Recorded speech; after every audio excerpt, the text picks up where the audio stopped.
Stream starten. Sollte gestartet sein, hoffe ich doch. Sound sollten wir auch haben. Kamera auch. Machen wir mal ein bisschen Action hier. Also, ihr lieben Leute. Ich wink mir hier einen ab. Heute steht an Apex-Monster klatschen. Zack. Sag ich mal so. Dann fangen wir mal gleich an. Ohne viel Umschweife. Gegessen haben wir noch. Oder wolltest du erst was anderes erledigen? Nee, ich war schon auf dem Abort. Ist schon in Ordnung. Okay. Mach hinne. Ich weiß ehrlich gesagt nicht, was das Apex-Monster ist. In der Ebene. Ich hoffe, ich glaube und hoffe, dass es Ray Dow ist. Denn darauf habe ich mich vorbereitet. Ich habe ein bisschen Donnerabwehr drin. Es ist bestimmt nicht leicht, trotz dieses Sandsturms seinen Alltag nachzugehen. Wie wahr? Sehen wir im Dorf nach dem Rechten. Nee, wir sollen jetzt ins Dorf gehen. Hallo? Wollte nicht, oder was? Out. Out. Qualitätsmäntelchen. Wie schaut's eigentlich aus? Jo, gut, gut. So. Megatränke danach gedingst. Oh, habe ich mir eine Tränke nicht aufgefüllt. So. So. Sieht nicht gut aus. Hier. Wenn ich das mal so sagen darf. Guck mal her. Wo sind denn alle? Ja, wo werden die alles sein? Drin natürlich. Guck dir doch mal an, was das hier für ein Sturm ist. Sind das Isai und Sato? Reden wir mit ihnen. Ja. Nee, wir Hi. gucken sie von der Ferne Genau an. deswegen. Habt ihr euch gerade durchbrochen? Och nö, ist schon wieder soweit. Es tut mir leid. Es ist schon wieder dieser lustig, Ein Glück. frustige Nein. Bug. Also haben wir uns... Und unter diesen... Du kennst dich aus. Sehr gut. Und das bedeutet, Stimmt. Wir sollten... Ich danke euch. Wir kommen Es- hier schon. zum Plateau, das er erwähnte, geht's dort lang. Ja, keine Ahnung, was für ein Plateau das er erwähnt hat, denn ich habe halt wirklich keine Ahnung, was diesen Bug auslöst. Also, ob ich da dran schuld bin oder nicht. Hier, ich muss dann noch mit ihm reden.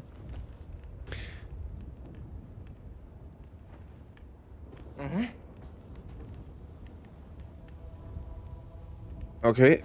Ich muss auch noch... Ray Dow erlegen. Okay, ich muss eigentlich auch noch... Das kann ich mal kurz zeigen. Okay. Nee, kann ich nicht zeigen. Ah, doch. Irgendwo... Da. Sprich mit Isai. Ich habe einen gehärteten Balahara gemacht. Und eigentlich soll ich die Quest noch abgeben. Der will aber jetzt gerade... Er hat halt... Ja. Okay. Mach ich. Er will halt gerade, verständlicherweise ist sein Kopf ein bisschen woanders gerade. Nun gut, so sei es. Dann werden wir jetzt ein bisschen den Ray zum Bedauern bringen. Oh, der war richtig übel. Macht aber nichts. Dafür bin ich bekannt. Ich gucke noch mal in meine Items rein. Mein Beutelchen. Ja. Wie Sie sehen, habe ich natürlich nicht aufgefüllt. Moment. Habe ich wenigstens Fässer? Ich habe ja mal wieder gar nichts dabei. Okay, pass auf. Pass auf, guter Mann. Sind wir hier jetzt... lass mal in ein Lager beamen. Zuallererst mal, wo ist denn der Ray Dow? Weiß kein Mensch. Ich tippe auf da unten irgendwo.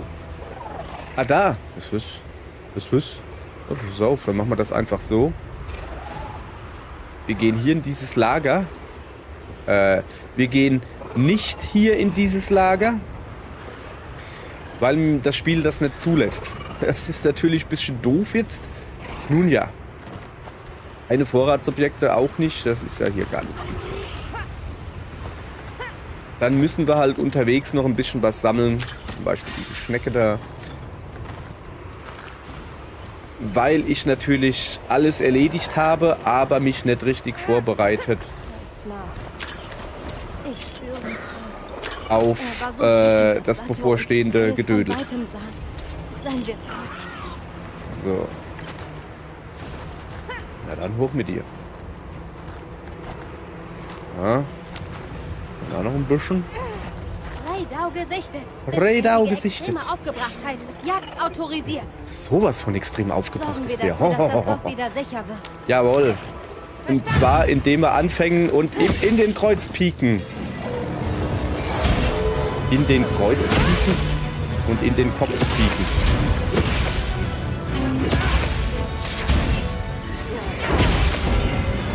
Wo ich den jetzt hat gebrochen, kann man das mal wieder sagen.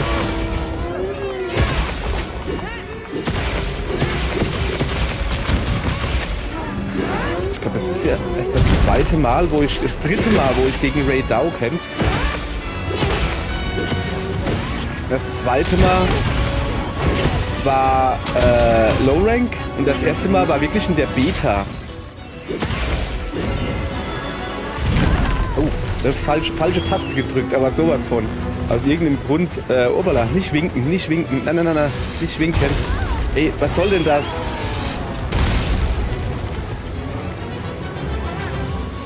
Mein oben Steuerkreuz geht nicht.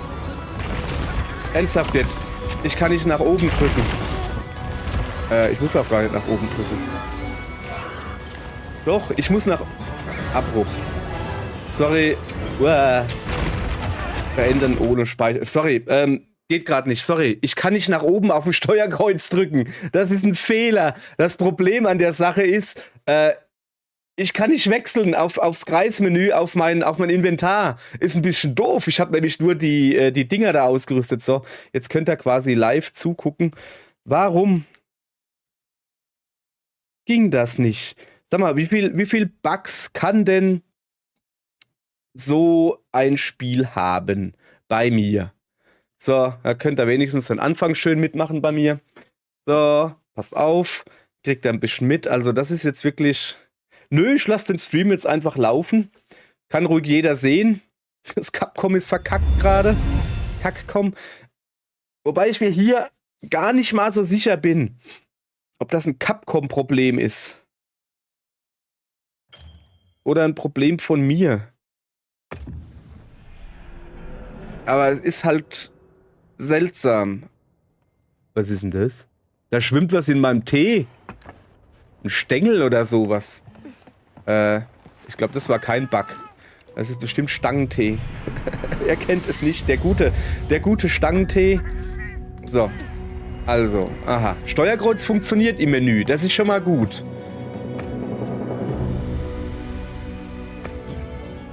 So.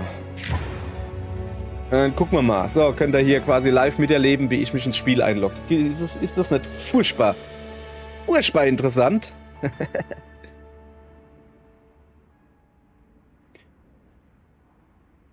Guck mal, hier habe ich wieder einen Heiligenschein. So, Prost. So, da waren wir vorhin. Pass mal auf. Da können wir uns jetzt mal richtig vorbereiten hier. Also, ich hätte gerne das da erstmal weg. Das brauche ich auch nimmer. So, dafür hätte ich gerne ordentlich Tränke, bisschen Honig nachgeladen. Ich teste jetzt mal einfach alle Tasten durch. Ein paar Fässer, ein paar Fallen. Ein paar mehr Blitzkapseln. Weiß nicht. Meine, der kann ja mal schlecht sein, oder? So, und dann gehen wir raus. Und dann gucken wir nochmal. 20 Minuten haben wir noch.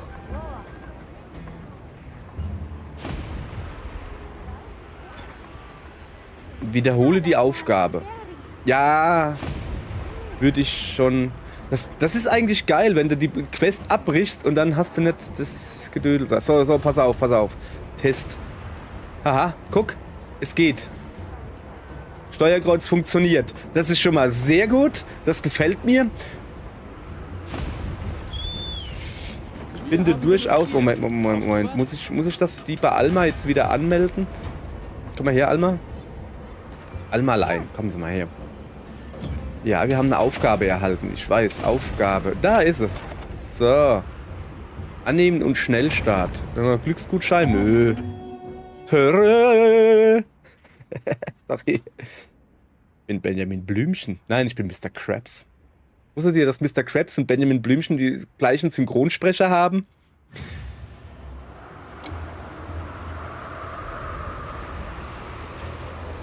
Test. Testet gut. Ja, es gibt eine SpongeBob-Folge. Ich glaube, wo Mr. Krabs an den fliegenden Holländer irgendwie seine Seele oder sowas verkauft. Und da liegt er, glaube ich, im Krankenbett oder irgendwie sowas, also Mr. Krabs.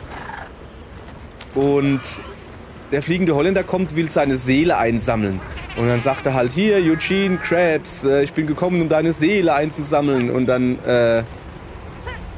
sagt Mr. Krabs halt, ich bin gar nicht Eugene Krabs, ich bin... Und dann guckt er sich so um, er liegt halt im Krankenzimmer und da steht neben so ein Blümchen. Und dann sagt er so, ich bin Benjamin Blümchen. Und da ist es wirklich wie Schuppen von den Augen fällt es dir, dass das dieselbe Synchronstimme ist. Im Englischen hat er das, glaube ich, nicht gesagt. Da hat er irgendwie ein Flowers oder so. Es gibt halt kein Benjamin Blümchen im Englischen. Da will er nicht klären. Junge, du musst nicht klären.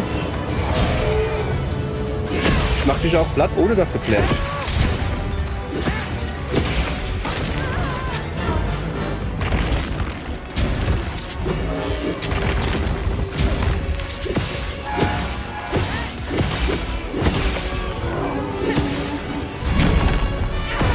So.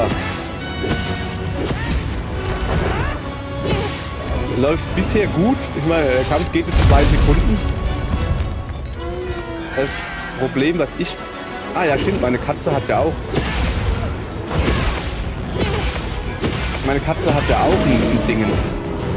Eine Lane-Waffe.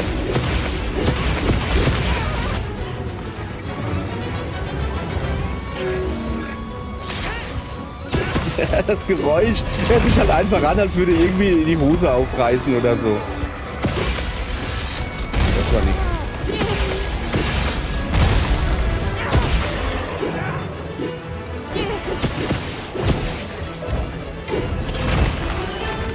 Scheint irgendwie mehr an meiner Katze interessiert zu sein als an mir. Ist jetzt nicht so, als würde ich das schlimm finden. Kein Problem damit.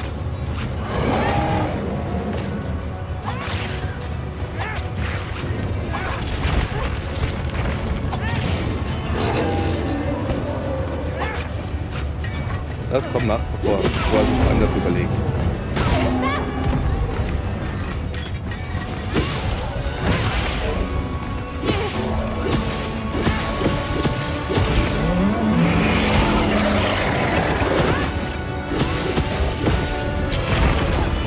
Aua, Mann. Und die mag gerade nicht. Was ich aber mag, ist eigentlich hier wegzugehen, aber dann kann ich alles haben, ne?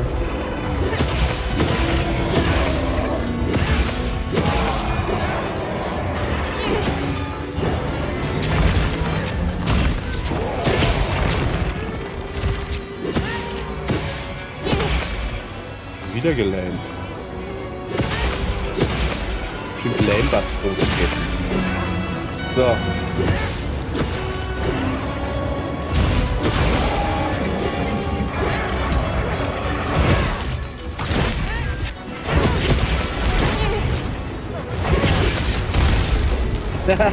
Daneben. Ah.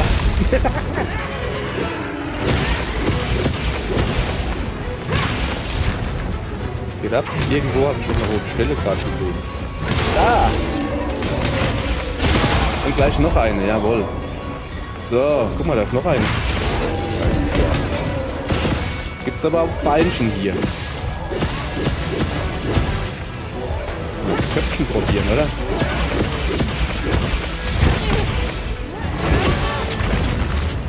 Also der Kampf ist halt deutlich leichter als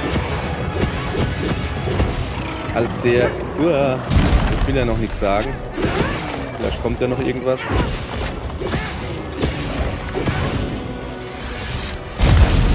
als gegen den Schneefutzen. Kommst du da runter? Ich mag das nicht, wenn du so weit oben bist, weißt du? Jetzt muss ich dich runterblitzen, das wollen wir beide nicht. Ich glaube, ich bin ab. Ja, dann blitzen wir nicht runter. Hast es dir verdient zu leben oder so. So. Ein bisschen schleifi, schleifi. Schleifi, schleifi. Achso. So, noch ein bisschen trinki, trinki. Keine Ahnung. Sorry. Ja, ich weiß. So, Honig geklaut. Brauche ich eigentlich nicht. So, guck mal hier. Das gefällt mir schon deutlich besser, wenn der hier ist. Warte mal, ich habe da noch was vor. Ja. Was ich vorhabe ist, ich will ihn mir betrachten. Ist ein normaler Radar, okay. So. Ja.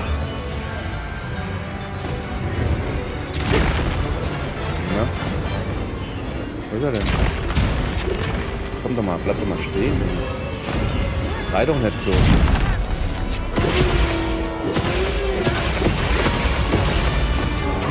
Na, wer hat denn da was am Kopf? Hat er da? Uns am Flügelchen. Wenn wir schon mal hier sind. Guck mal, ob wir meinen Kopf bearbeiten, ne?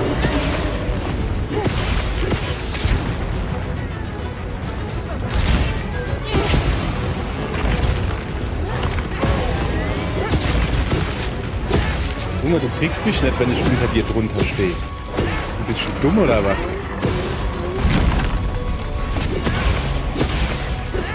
Ich will schon den Kopf irgendwie platt machen. Normalerweise bin ich ja eher schwanzfixiert. Sich das anhört. Ihr wisst doch, was ich meine. Ah, spät geklappt, siehst du.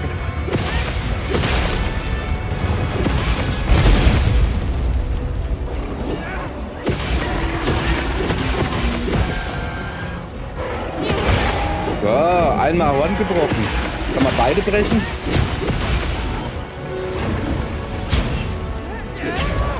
Wenn er mir ein Köpfchen hier lässt, kann man es mal probieren, beide zu brechen. Voilà.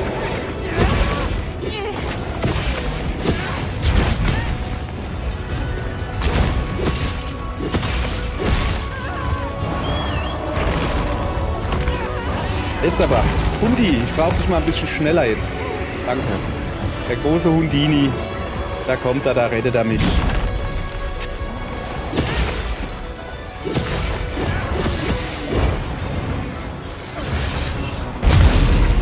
Ja, ja.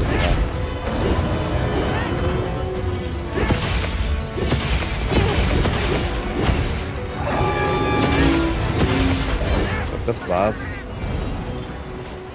Macht er nur, macht er nur seine Mega-Attacke und dann haut er danach ab, oder was? So, großer Hundini.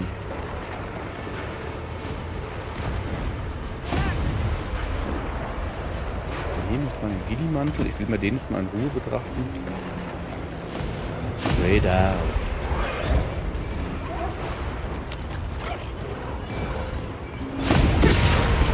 So. Brüll. Heute noch. Danke. Geht doch meine Ausdauer runter, Junge. Ich muss schneller brüllen hier. Auerle. Verdient. Weil ich gelästert hab. So.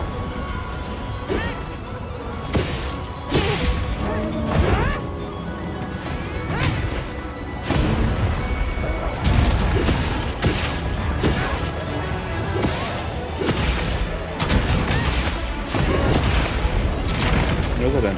Da hinten. Magst du noch ein bisschen mit mir tanzen? Ich habe mich schon lange nicht mehr geritten hier.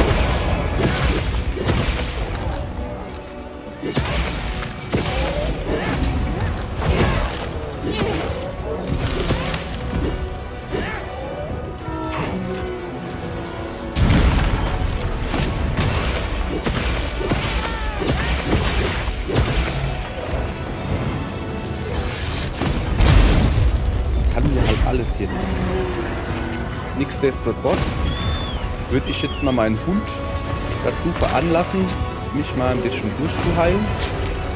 Heilung. Ja.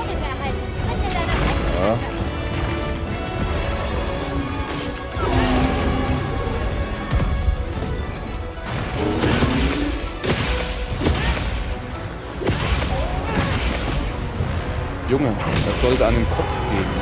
Willst du nicht, oder was? Ah, hast du gedacht, ne? Junge, du bist komplett rot überall. Willst dich aber nicht von mir treffen lassen. Wie finde ich denn das? Nicht gut, kann ich sagen.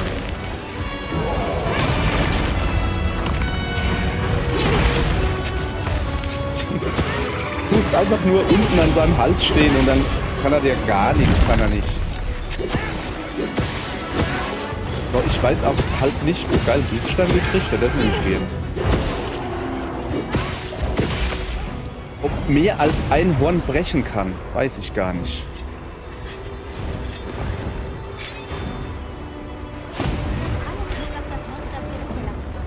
Was hat er denn? Das da? Ja. Okay, Hundi. Komm, wir gucken mal, was wir gekriegt haben. Ja, Zeugs. Dann gucken wir mal ein bisschen in die Herstellungsliste. Kann ich irgendwas bauen? Megatränke. Ja, erste Hilfe. Warum nicht? Warum denn nicht?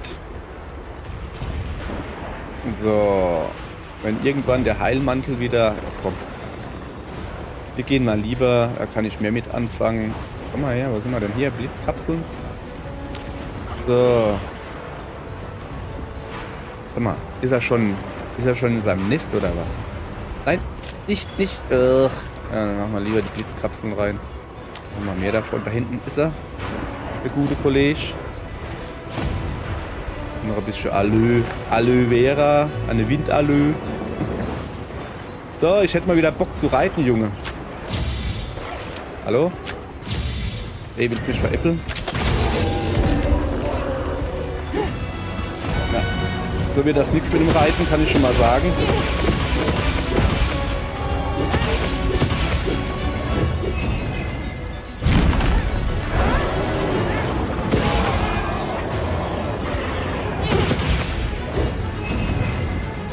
Das ist doch eigentlich gar nichts.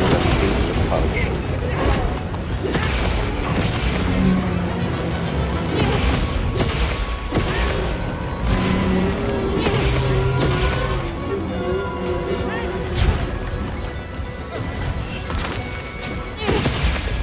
Gerade mit ihm. Geht die Ausdauer.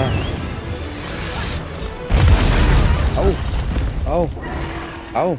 Ich bin direkt... Dieser blöde Hund. Ich schieb das einfach immer auf den Hund. Ja, das Ding ist, du weißt nie von wo. Ich würde mir wünschen, der Hund kommt immer von rechts oder von links. Dann würde ich nämlich sagen, okay, wenn ich nach dem Hund pfeife und dann lenke ich ja schon in eine Richtung, dass ich da wegkomme. Weil wenn ich das nicht mache, dann kommt der Hund und du bleibst stehen, wo du bist. Willst du ja nicht. Wenn der Hund natürlich von links kommt und ich drücke nach rechts, dann könnte er gleich durchrennen. Ja, wenn er aber von rechts kommt und ich drücke nach rechts, dann kommt er so, dreht sich 5-mal im Kreis und haut dann ab. Ja, ist auch egal. Oh, guck mal. Er haut gerade ab. So. Ja. Was haben wir noch? 6 Minuten, aber locker doch. Komm her.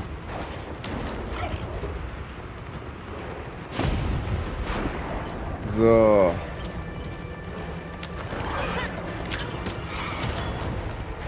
Wie sieht es an unserer Front hier aus? Gut. So. Jetzt ist er doch in seinem Endgebiet, oder? Oder war er da nicht eben schon? Also da, wo es dann so blau ist. Ja. Moment. Der ist fangbar? Was soll denn das? So war das eigentlich nicht geplant. Ich habe keine... Ja. Okay, pass auf.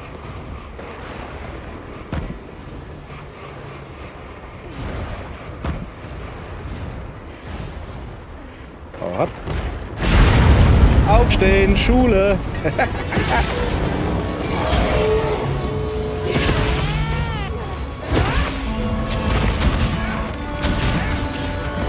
bin schon irgendwie intelligent. Stelle ich immer wieder fest, ne? Sag mal, gibt es was Längeres? Scheint so. Mein ja nur. Es gibt Leute, die haben noch was anderes zu tun, mit dir zu gucken, wie du rodest.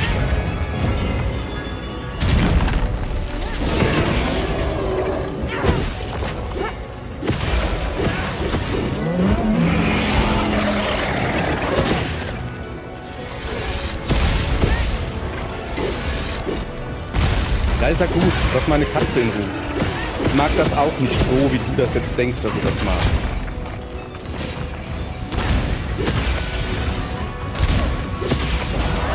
Toller. Was ist denn der jetzt so? So. Nächster. Wird nicht geheilt.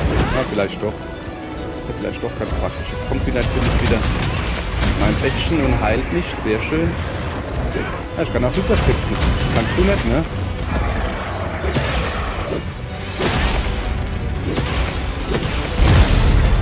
Ah, der hätte bestimmt wehgetan, wenn ich nicht ein Lanzenfuzzi gewesen wäre, der blocken kann. So. Es ist mal wieder, sorry, ich live. Also im wahrsten Sinne des Wortes. Aber so. Ja komm, wir nehmen uns Fallen mit. Wir nehmen uns Fallen mit und was mache ich? Ich vergesse die Schlafbomben. Wie heißt das? Weißt schon, was ich meine? Wenigstens habe ich Bomben dabei. Was war denn das? So. Jetzt nochmal. Kann man beide Hörner brechen? Könnte ich nachgucken. Eins habe ich ihm abgebrochen. Okay. Ich hätte mich besser auf den Schweif konzentrieren sollen. Habe ich nicht gemacht. Macht aber nix. So, Moment, mein Arm vibriert. Und sagt mir irgendwas mit 89 Cent. Ja, meine Freundin hat mir gerade was geschrieben. Ich verstehe nicht ganz, was sie damit meint. So, gibt's eigentlich zum Erspielen neue Hundi-Rüstungen? Schwanz, Zertifikate, Puppen. Ja, okay. Und ein Haufen. Oh, nur ein Steinchen. Oh, aber gleich mal einen guten. Lohe und Schild. Feuerangriff und Block hoch. Oh, das ist. Also diese Dreier-Amulette, Dekos da, die haben immer ein Waffenskill und ein Rüstungsskill, oder wie verstehe ich die Sache? Also Feuerangriff und Block hoch ist schon mal richtig geil eigentlich. So, dann nehmen wir mal alles und gucken mal, was wir haben. So, einen neuen Jägerrang haben wir. Fein. 2 neue Jägerränge. Nein, ich habe wieder mal das Level Cap erreicht, so wie es aussieht. Darauf trinke ich eine Mate. Trinkgeräusche. Ganz was Feines. Was bullert denn bei mir im Haus? Oh, guck mal. Es wird nicht weiter gedrückt. Euch für eure Güte. Ihr habt uns gerettet. Das waren wir nicht allein. Dank eures schnellen Handelns sind alle unversehrt. Naja, haben wir von euch gelernt. Schnell zu handeln? Ja. Dass wir die Monster, mit denen wir unser Land teilen, besser verstehen müssen. So ist es. Vielleicht ist das die Harmonie, nach der wir streben sollten. Dennoch, nach der langen Ödzeit nun eine unaufhörliche Sandflut. Ist das ein schlechtes Omen?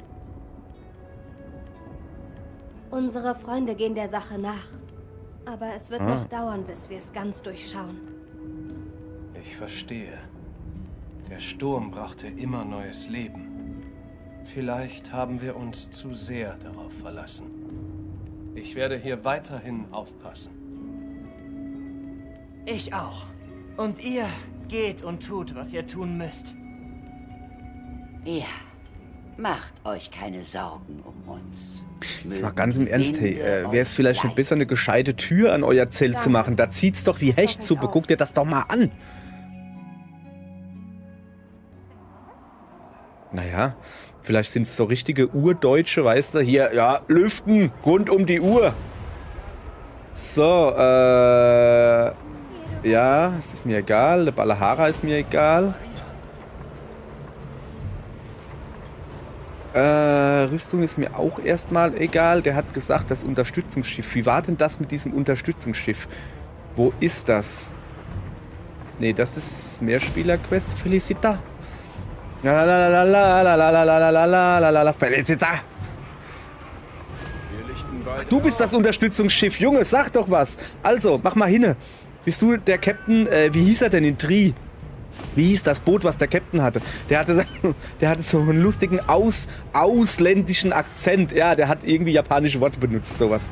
Wie hieß denn sein Schiff? Keine Ahnung. Aber von dem Schiff hast du das erste Langschwert gekriegt. Damals in Tri für die Wii.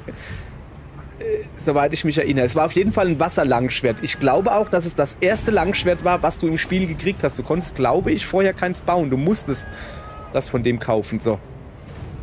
Hast du neue Ware bekommen? Die Gilde hat meine Anfrage bezüglich einer größeren Auswahl an Vorräten erfüllt. Soll ich dir dein Leben etwas leichter machen? Also, ich soll dir das. So, wie geht's dir eigentlich so generell? Na, Santiago. Das fällt mir eben erst auf. Ist das... Heißt der überall so? Oder hat sich diese komische Shanty-Deutsch-Band da, dieses unsägliche Santiago, oder hat... was bedeutet Santiago? Warte mal. Hey Google. Was bedeutet Santiago?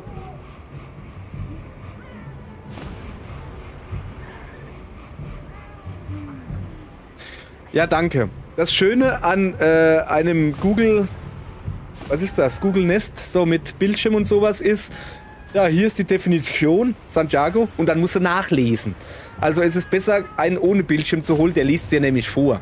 Naja, also, es wehen die Winde heute heftig, das ist der Pfälzer Wind. Der wird noch wehen, wenn wir längst nicht mehr sind. Kommt übrigens vom vielen Bohnenessen, aber okay. Eine falsche Bescheidenheit. Ich habe keine Panzerhaut mehr. Gravius Rückenpanzer, ja. Bockfallen, kostet 8 Punkte, nehmen wir alle mit, oder? Kann man immer gebrauchen. Gehört dir. Eine Kutku-Kanone.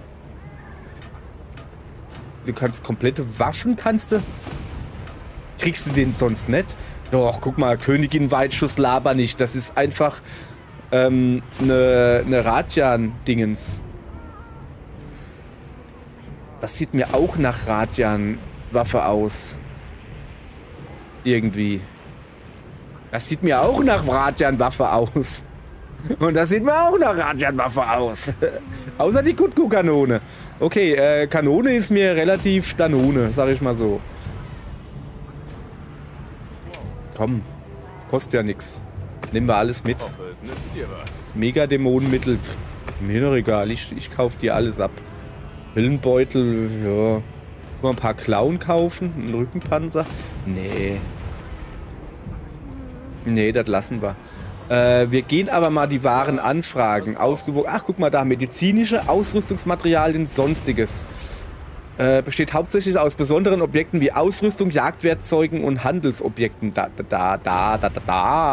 bin ich aber dafür. Wieso rede ich jetzt wieder Pumuckl? So. Aller gut. Kaftanaya Hut. Sehe ich das richtig? Dass wir jetzt... Ich wollte gerade sagen, dass wir jetzt schon wieder einen Raid auf der Karte haben. Nee. Aber ihr seht das richtig, dass ich jetzt Waffen gucke. Papa, hallo. Ich möchte meine Ausrüstung verwalten. Und zwar eine Waffe möchte ich verbessern. Im besten Falle. Wo ist denn der Raidau? Da ist er doch. Reicht nicht mal annähernd. Da reicht ja gar nichts. Ich habe keine Platte, ich habe keine Fulgurit-Kristalle. Ich habe kein gar nichts, das ist aber schlecht. Ach so, brauche ich auch gar nicht. Ich muss erstmal hier hinkommen. Da brauche ich noch 3 Radian-Gewebe. Komm, wir gucken mal, gibt es andere Verbesserungen? Oh, was hat die dann? 190?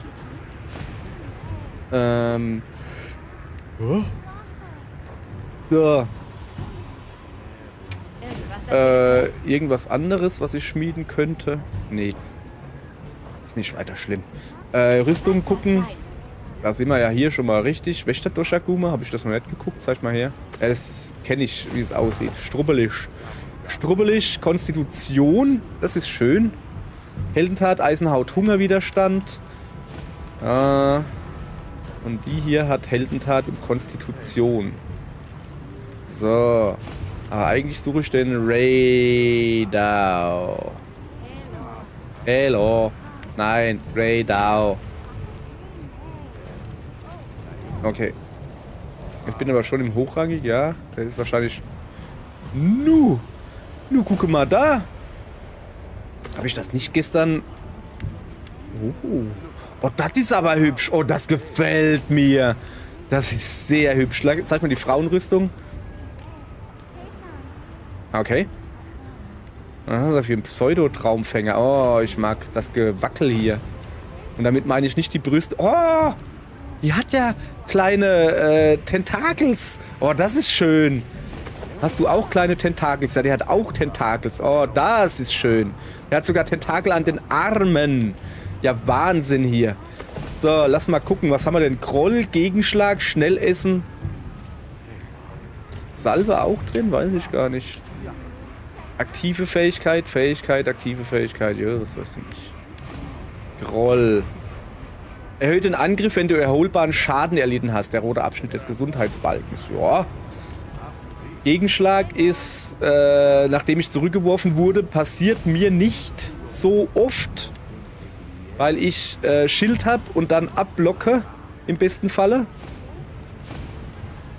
Ja, nee, ich bleib erstmal bei meiner. Aber hübsch ist sie, da beißt die Maus keinen Faden ab. Was ein dummer Spruch. So, Raydao. Guck mal, was der ein trauriger Teufelskopf vorne drauf hat. Hier, nimmer. Hier, ein Glitzerflitzer. Guck mal, das Schulterpolster ist aber schön stachelig. So. Da oben dasselbe nochmal. Und dann gucken wir mal, was das hier zu bieten hat. Kraftentfesselung, Höchstmacht, Betäubungswiderstand, Ausdauererholung. Kraftentfesselung. Erhöht unter bestimmten Bedingungen vorübergehend die Affinität und verringert den Ausdauerverbrauch. Die Bedingungen sagen sie natürlich nicht. Meistens ist es, wenn Ausdauer eine Zeit lang voll ist, wenn Energie eine Zeit lang voll ist oder wenn das Monster aggro ist. Affinität plus 50 und reduziert die Ausdauerabnahme um 50%. Ja. Erhält die Affinität, wenn der Ausdauerbalken für eine bestimmte, also das ist hier so Affinitätsrüstung sowas. Stehen ja die Leute drauf. Keine Betäubung, Ausdauererholung, Konstitution, habe ich einen Talisman drin. Okay. Haben wir noch was? Ein Damaskus-Set, das ist das schwarze, oder? Ja, Damaskus-Set, da bin ich ewig lang mit rumgerannt. Zeig her. Ja, oh, schön. Schön, was hat's denn für Skills? Wirkbereich, Erholungsplus. Nicht so geil. Es ist das Beta-Set. Gucken wir mal das Alpha an. Konstitution, Ausdauererholung, Marathonläufer und Mykologie. Mykologie ist vernachlässigbar. Aber Konstitution und Ausdauererholung und Marathonläufer, also das ist gut zum Wegrennen. Nee, ja, auch. Also Konstitution ist ja reduziert Ausdauerverlust beim Ausweichen, Blocken und bestimmten anderen Aktionen. Das ist sehr, sehr gut für mich. Beschleunigt die Ausdauerregeneration, sehr schön. Und verlangsamt den Ausdauerverbrauch von Aktionen, die andauernd Ausdauer erschöpfen, wie etwa Sprinten oder, ich glaube, beim Bogen. Ich weiß nicht, wie es hier beim Bogen ist. Wenn du die Sehne spannst und gespannt hältst, verlierst du ja Ausdauer. Mykologie halt, nehmen wir noch. Aber so grundsätzlich, ich bin ja immer noch am gucken. Sag mal her. Konstitution und Marathonläufer hat es jeweils 1. Ey, warte mal, das ist ein ganz anderes Set, sehe ich gerade. Das ist das Damaskus-Set. Erholungsplus. Wirkbereich. Ja, okay. Ich sehe gerade, das Dopa-Set ist ganz was anderes. Ah, das sieht aus wie schon wieder das Knochenset.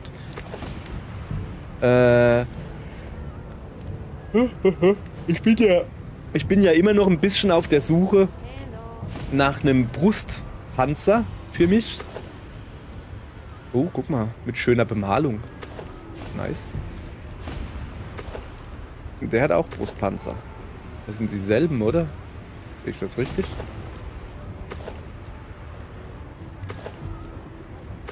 Ja, außer der Helm. Der Helm gefällt mir bei der Frau sogar besser. Sieht man ein bisschen Gesicht. Und Federn. Hello. Erholungsplus und Wirkbereich. Zeig mal her. Erhöht die Menge der wiederhergestellten Gesundheit und der Wirkbereich ist... Ja, okay. Ich bin ja immer noch auf der Suche nach einem gescheiten Panzer, also Brustpanzer. Einfach weil der, den ich drin habe, hat halt einfach, ihr seht es ja rechts, unbeeindruckt Stufe 2. Das ist alles eigentlich. Und ein Zweier-Slot. Ist jetzt nicht so mega. Da geht noch, sag ich mal. Was haben wir denn hier? Befreiungskunst und Anpassung. Ray Dow hat Höchstmacht und Ausdauererholung. Da kommen wir schon näher. Wie sieht denn das aus? Ah. Oh, das ist so ein Dings da. Mal hier. Ultra. Groll und noch ein Salve. Oh. Nee, ich brauche ja 4 Otto-Teile.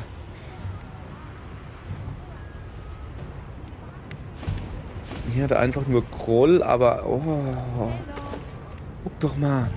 Die Dingsies da. Oh. Ja, klippt dann halt durch, aber... Oh, wie das schön wackelt. Schön. Wird zumindest mal vom Look deutlich besser aussehen. Aber das hat ja auch Tentakel oben. Wird vom Look irgendwie ein bisschen Fashion-Hunting machen. Ja.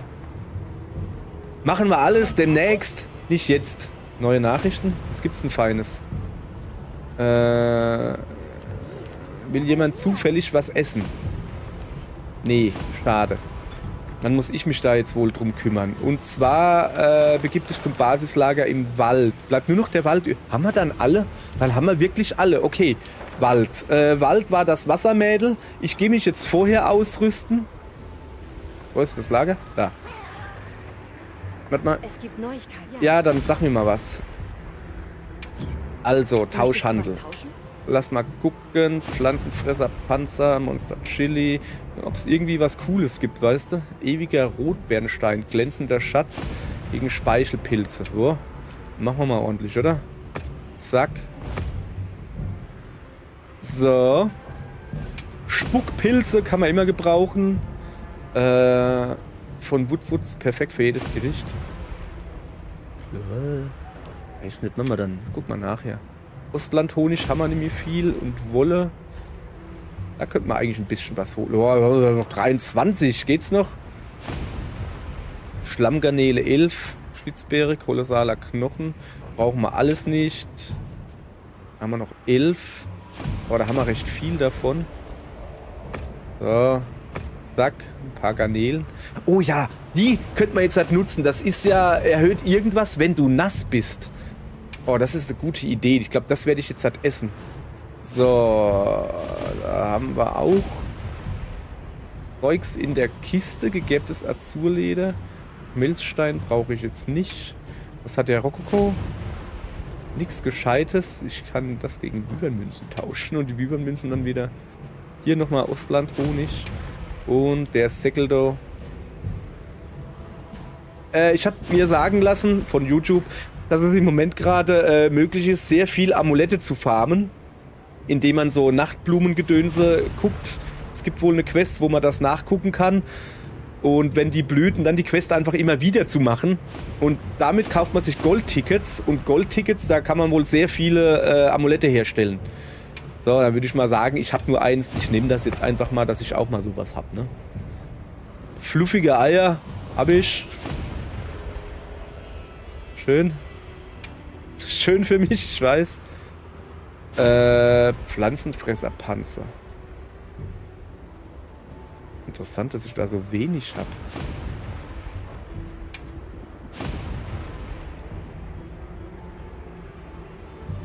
Da. Ja, das lassen wir jetzt erstmal. Wir wollen uns ja vorbereiten. So, ich will hier. Warte. Moment. Was ist mit den Leuten, die du weggeschickt hast? Welches Material brauchst du? Ja, Zeugs halt. So, danke. Und Murtabak, was ist das? Feine Windalö. Eine Seltenheit aus der Sandregion. Ein Tropfen ihres köstlichen Safts verwandelt Wasser in Ambrosia. Die hatte ich noch nicht. Sehr schön. Gibt's hier auch irgendwas Cooles? Nee. Kann nicht jeder so cool sein, dass ich Windalö. Ja, Aloe krieg. Wie, dem habe ich noch gar nichts gegeben?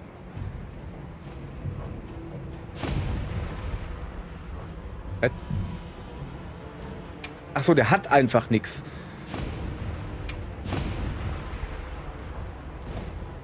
Was habe ich in dem gesagt, was er holen soll? Bombeere. Ja, bombastisch. Bis bald. So, Wasserabwehr brauchen wir jetzt ein wenig. Fangen wir gleich mal mit der Wasserabwehr an. Und zwar, da habe ich, glaube ich, die Donnerabwehr rein. Ja, da kommt jetzt das... falsch rum. Da kommt jetzt das Wasserabwehr rein, wenn ich sowas habe. Drachen. Oh, habe ich nicht. Oh, das ist schlecht. Das ist eher schlecht, denn mein Wasser ist minus 14. Das wird eine lustige Quest. Ich habe kein einziges Wasserabwehrdingens. Uiuiuiui. Das ist nicht gut. Ja, okay, Donnerabwehr brauche ich auf keinen Fall. Da gucken wir mal, ob wir was anderes Cooles finden. Ausdauererholung. Ja, mach mal zur Not das rein.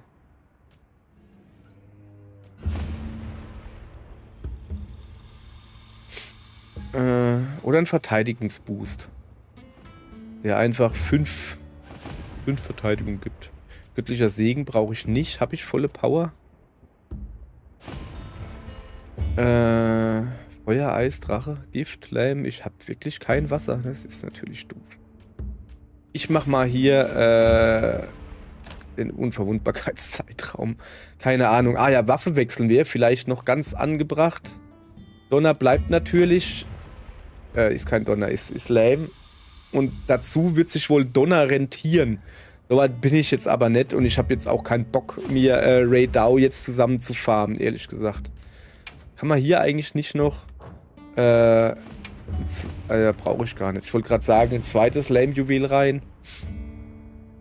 Das ist ein bisschen doof.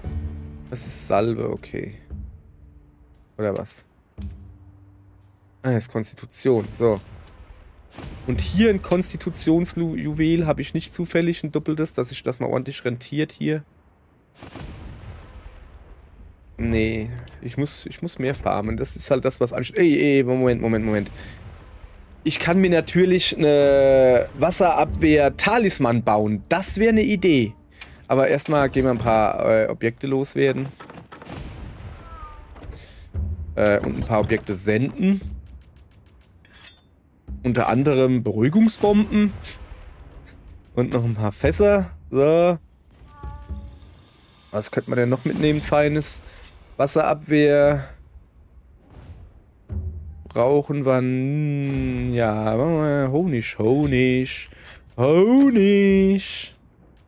To my Honig. Ja, Panzerhaut und sowas. Das ist mir jetzt erstmal egal. So, reicht jetzt erstmal. Sollen wir uns noch ein bisschen Blitzschleuder-Gedönse mitnehmen? Das ist eine gute Idee eigentlich. So, dann gucken wir jetzt hier mal, ob wir eventuell schon...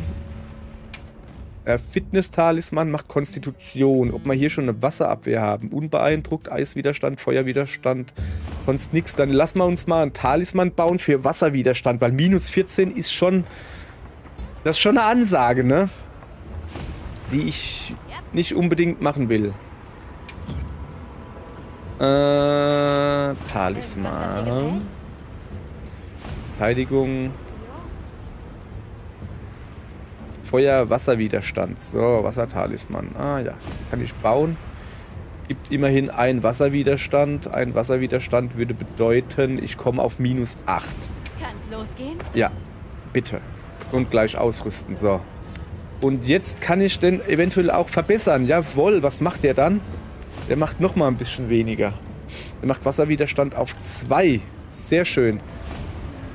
Oh, sehe ich gerade. Kann hier noch mehr verbessern. Aber erstmal brauche ich den Wasserwiderstand. Ja, was brauche ich hier für Sachen? Ja. Interessant, dass... Also, ich wollte gerade sagen, Uduna? Ja, nee. So, jetzt geht nimmer. Eiswiderstand könnten wir auch noch hoch machen. Unbeeindruckt.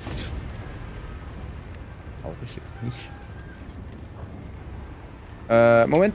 Lass mich noch mal gucken, ob es was Neues gibt. Ohrstöpsel, Ausweichdistanz. Also was Neues, was ich machen könnte. Konstitution wollte ich ja gerade. Also habe ich ja. Aber irgendwie... Was ist das da? Überlebensexperte, Erholungstempo. Ja. Ja, so, ich habe jetzt erstmal ein bisschen Wasserwiderstand drinne. Wir gucken mal schnell nach. Wasser -2. Ja, das liest sich schon deutlich besser. Dann wollen wir nochmal schnell nachgucken, was das Monsti... wo ist er denn, das kleine... Das kleine Lustige, hä? Ach, da. Sorry. Ist so unscheinbar. Kopf brechbar, Maul ist Schwachpunkt, Schwanz ist auch brechbar und Vorderbein ist brechbar. Dann, wie ich mir das gedacht habe, ist Donner jetzt gar nicht mal so viel, aber Donner recht viel. Und was haben wir hier noch? Lähmung 2 Sterne. Jawohl, dann werden wir das lähmen. Und hier wollte ich noch gucken, erhalten durchbrechen. So, Kopf ist brechbar und ein Schwachpunkt. Da steht aber nicht, dass er zweimal brechbar ist. Also, ich glaube, man kann dem nur ein Horn brechen. Das haben wir ja hingekriegt. So irgendwie. So. Jetzt noch schnell essen. Und dann gehen wir los.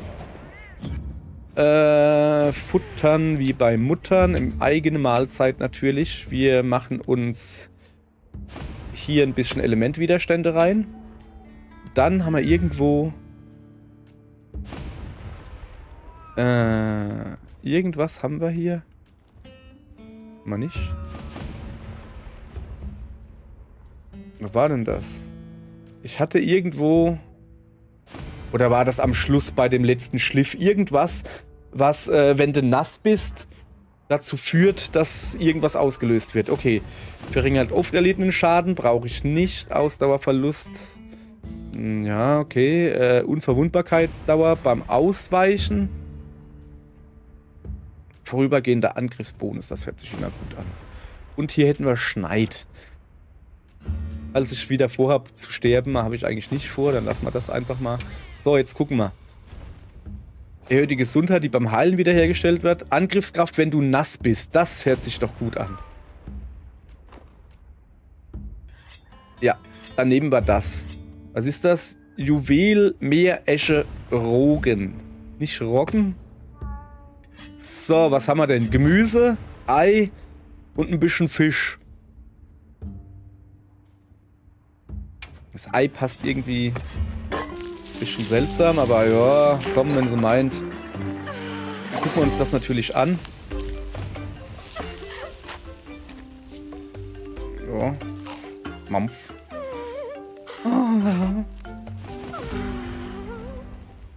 So. Wunderbar. Dann, was haben wir denn gekriegt? Elementwiderstände 8. Ist doch super. So.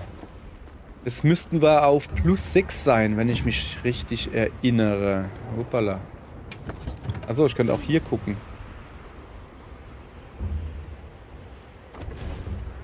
So, Wasser bin ich jetzt bei 6. Sag ich doch. Okay. Ja, ist gut. Ich will die Karte aufrufen. Dann gehen wir mal in den Kaminwald. Eigentlich, ja, ich muss ins Basislager. Eigentlich könnte ich gleich hier hingehen. Da taucht sie ja meist auf. Wir werden sehen. So.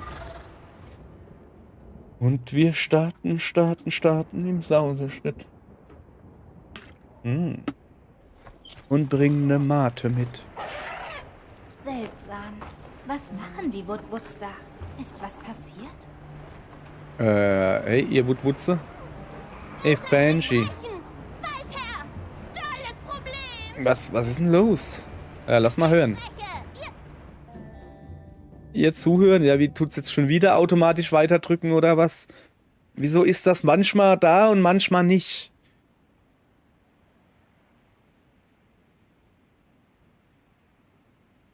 Meine Katzen machen komische Geräusche. Was? Der Walter! meint er den... Naja, Stimmt. Ich dachte es... Und wenn unser Ja, Walter! ist halt Sie einfach wollen so. den das ist nett von... Ihr wollt uns helfen. Genau. Ihr und weil der Wald... Du sagst es.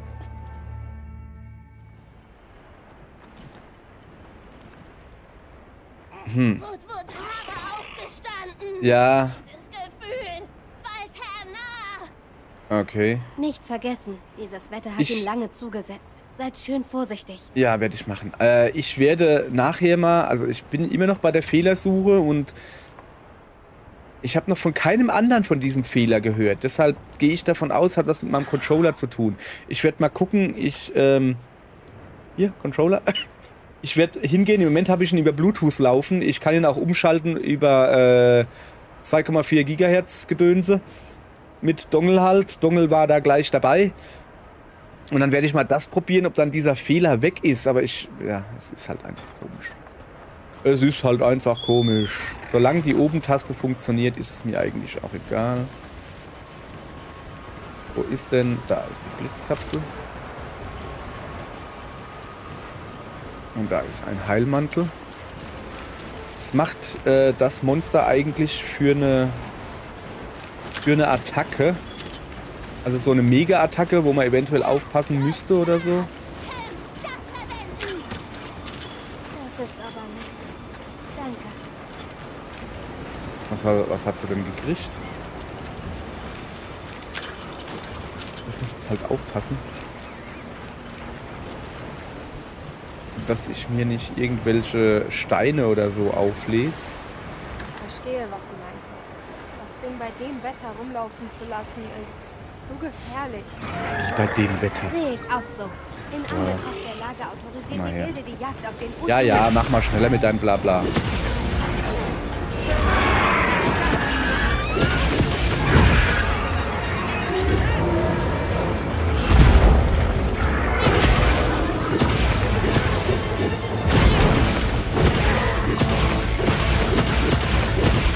Was ist denn...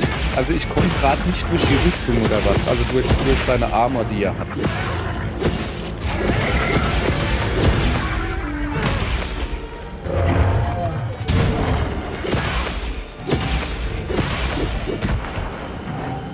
Was gegen tun, oder?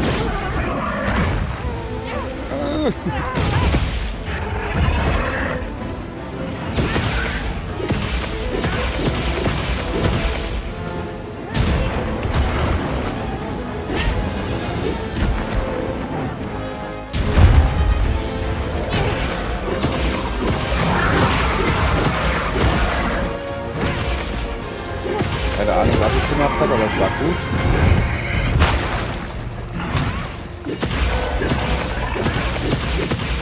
Ah, Gift. Ja, ist nicht vergiftet.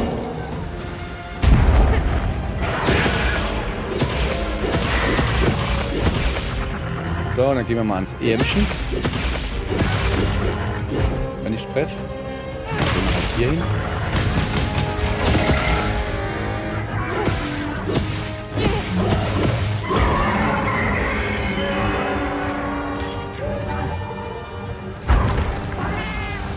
Achso, ich wollte eigentlich einen Heilmantel anziehen und nicht irgendwelchen imaginären Heilen. Ah, ja. Das ist also wirksam, steht da gerade.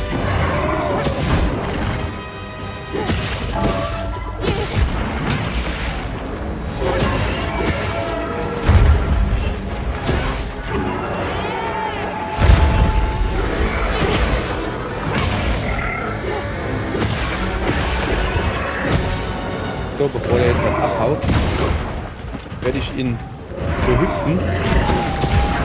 Oder auch nicht. Okay, dann lassen wir das mit dem Behüpfen.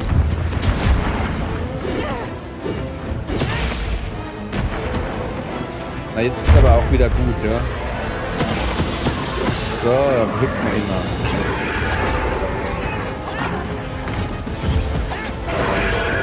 Schwachstelle, soweit ich mich erinnere. Wie kriege ich denn da Energie zurück, so wie es sich das anhält?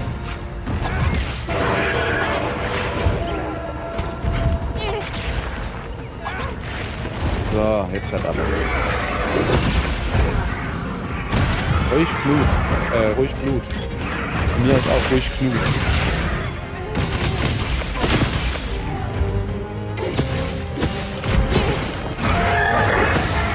Wahrscheinlich weggehen jetzt. Wisst ihr? Ich kenne doch meine Pappenheimer hier. Ja. Alles klar. So, Mäntelchen kann man ausziehen, richtig.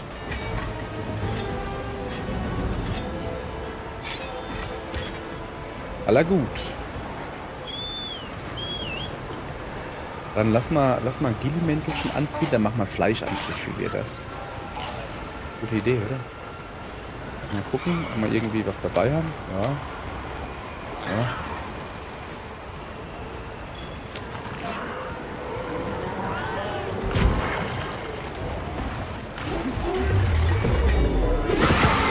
Schön Fleischangriff gemacht. So muss das sein.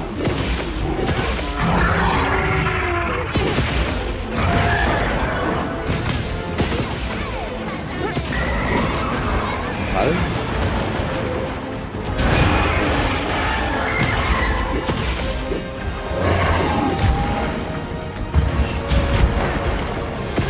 Lassen Sie das. Ich mag das nicht. Ja.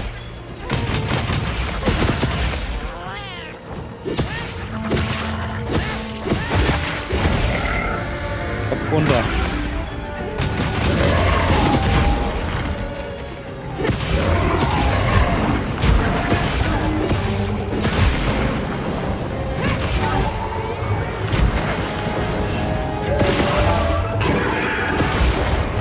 Wo ist er denn? Wieder unübersichtlich hier.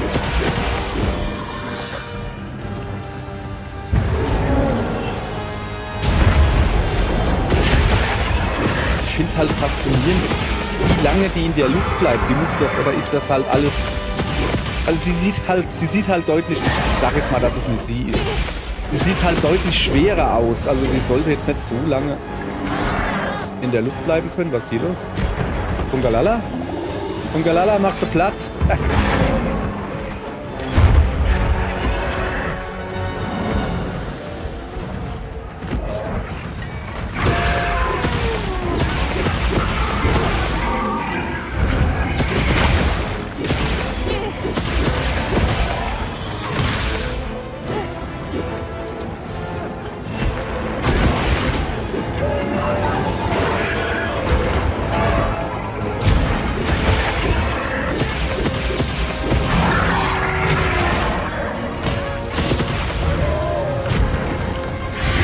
Und gleich ein neuer. Ratalos, magst du vielleicht ein bisschen helfen, ja? Ja, er mag. Ah, schön. Also heute, sorry, Unduna oder wie sie heißt, aber sie hat hier irgendwie keine Freunde. Schreiben nicht können.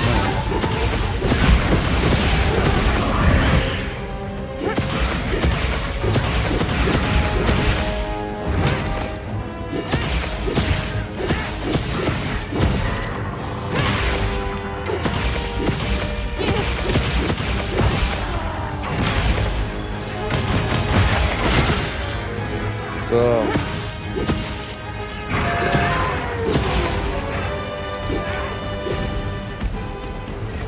Oh. Ich ehre dein Opfer, kleiner Daltyron. Ich ehre eure Opfer, indem ich euch ausnehme.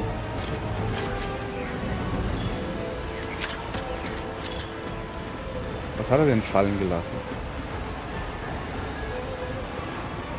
Ich sehe nichts fallen gelassenes.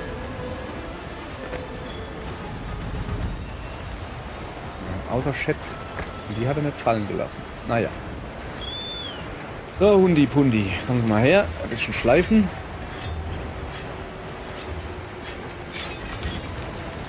Ein bisschen nachheilen. So. Ein bisschen in die Tasche gucken, hä? Ah, gibt nichts in die Tasche gucken.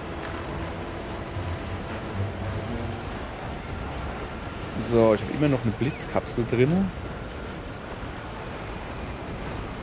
Ja, den nehmen wir mal. So, komm, mach mal ein bisschen schneller. Hopp, hopp, hopp, hopp, hopp. Hätte ich mich auch hochbeamen können. Weiß gar nicht, ob das hier geht. Der Tim ist hungrig? Ja, das ist schlecht. Verkohlte Echse. Danke. So, jetzt zu dir, Annette Frier.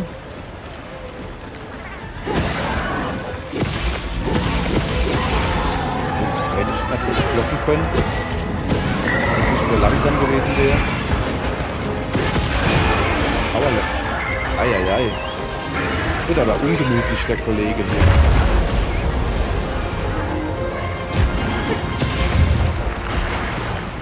Wird aber unangenehm hier.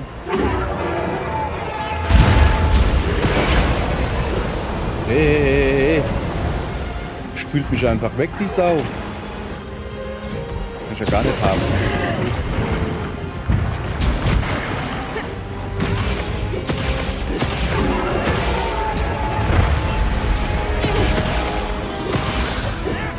Mantel kann verwendet werden. Ja geil, habe ich Bock drauf.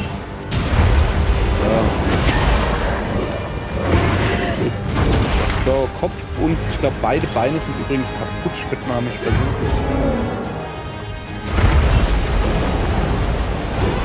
So. Undi, komm mal, Hilfe. Gar nicht gesehen hier. Ich werde hier von der Welle überrannt. So.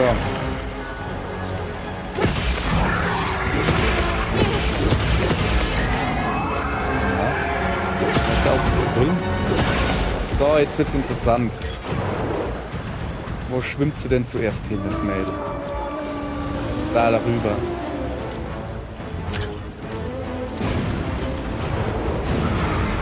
Hat dir das wehgetan? Kann ich nicht sagen.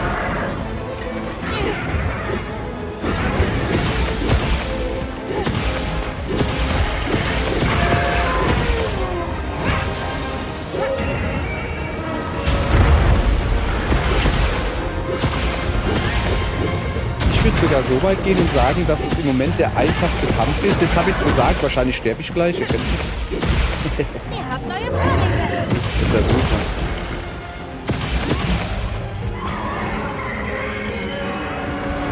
Ja, bleibt doch stehen.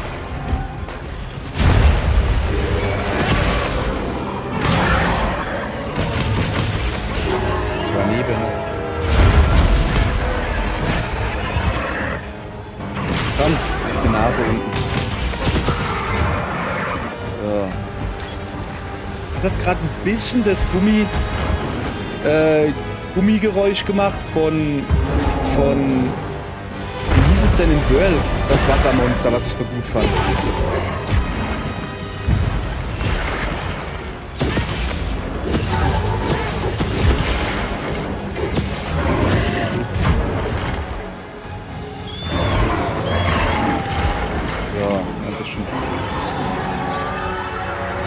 Ein bisschen auf meine Ausdauer achten. Hau da wieder ab.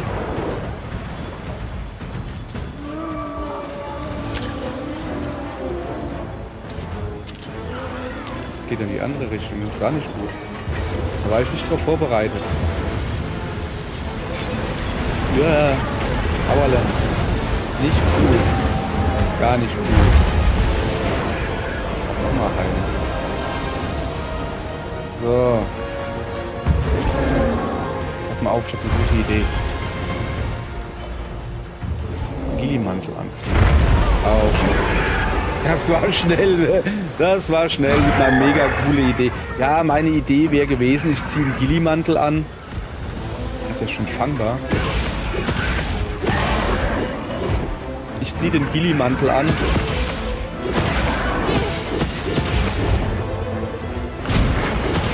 und machen Geheimdingens. Ja, sorry, wenn du nicht pennen willst. Aber ja, ich versuche mal noch ein bisschen auf den Schweif zu kloppen. Ja, da ist nicht mehr viel Schweif da. Okay, dann versuche ich nicht auf den Schweif zu kloppen, weil kein Schweif mehr da ist. So, kannst aufhören. Haben wir hingekriegt, so. Guck mal her. Ich auf mich drauffallen. Zum Glück machen die Monster, wenn sie umfallen, keinen Schaden. Kann sich noch wie ein Phantasy Star Online erinnern? Also der erste Teil damals für die Dreamcast. Das war mein erstes MMORPG. Ist das ein RPG? Action-RPG? Also sowas. Das hat quasi dazu geführt, das hat mich quasi zu Monster Hunter dann später geführt. Also Phantasy Star Online für die Dreamcast habe ich natürlich auch online gezockt. Und das kam dann später auch für den Gamecube raus. Und da habe ich dann schon meine Freundin kennengelernt. Ganz am Anfang hatte ich gerade so zu Gamecube-Zeiten, ne? Und der DS kam gerade raus. Also ich kann mir keine Zahlen merken, aber was für Konsolen draus waren, das kann ich mir merken, weißt du? Ja, jedenfalls haben wir das dann auf dem Gamecube, konntest du im Splitscreen zocken, wenn du nicht online, im Gamecube habe ich nicht online gespielt. Ging zwar, aber ich hatte kein Modem und bla bla. Hätte, glaube ich, auch Geld gekostet, weiß nicht, aber Dreamcast hat es kein Geld gekostet, außer die Verbindungsgebühren, die recht teuer waren, weil da war noch nichts mit DSL. Egal. Auf dem Gamecube konnte man im Splitscreen zocken. Dann habe ich Phantasy Star offline gespielt, quasi mit meiner Freundin im Splitscreen zusammen. So, dann waren wir auf dem höchsten Schwierigkeitsgrad und vom ersten Level quasi, der Gegner war irgendein Drache. Das Problem bei den Monstern war, wenn die umgefallen sind, hast du so wie hier eine Zwischensequenz gesehen. Oh, Monster fällt um. Wenn es dich aber getroffen hat beim Umfallen, hast du Schaden genommen. Und wir haben halt hier mit Ach und Krach auf Ultimate Schwierigkeitsgrad oder sowas, haben wir den geplättet. Den irgendwas Drachen, was es war, keine Ahnung. Ich glaube, da war es dann Eisdrache oder so. Und er so, Hilfe, ich bin tot und fall um. Wir stehen da so, yeah, wir haben es geschafft, voll geil. War auch ein sackschwerer Kampf. Und dann fällt er auf uns drauf, beide tot. Wir mussten so lachen. Es war nicht weiter schlimm, bei Phantasy Star Online war es dann halt so. Es wurde ja als geschafft markiert. Du konntest dann einfach in sein Gebiet nochmal reingehen, wo dann der tote Drache oder der Drache nicht mehr da war. Aber die Items und sowas, die waren halt immer noch da. So, Sprengüberzug. Und Giftdauer hoch. Naja. So. Na, immer noch der Rang 40. Da muss man noch was machen hier. Der Palico hat noch ein bisschen Zeit. Ach, Lähmeichel. Das hört sich gar nicht so gesund an. So, dann gucken wir mal, wie es weitergeht.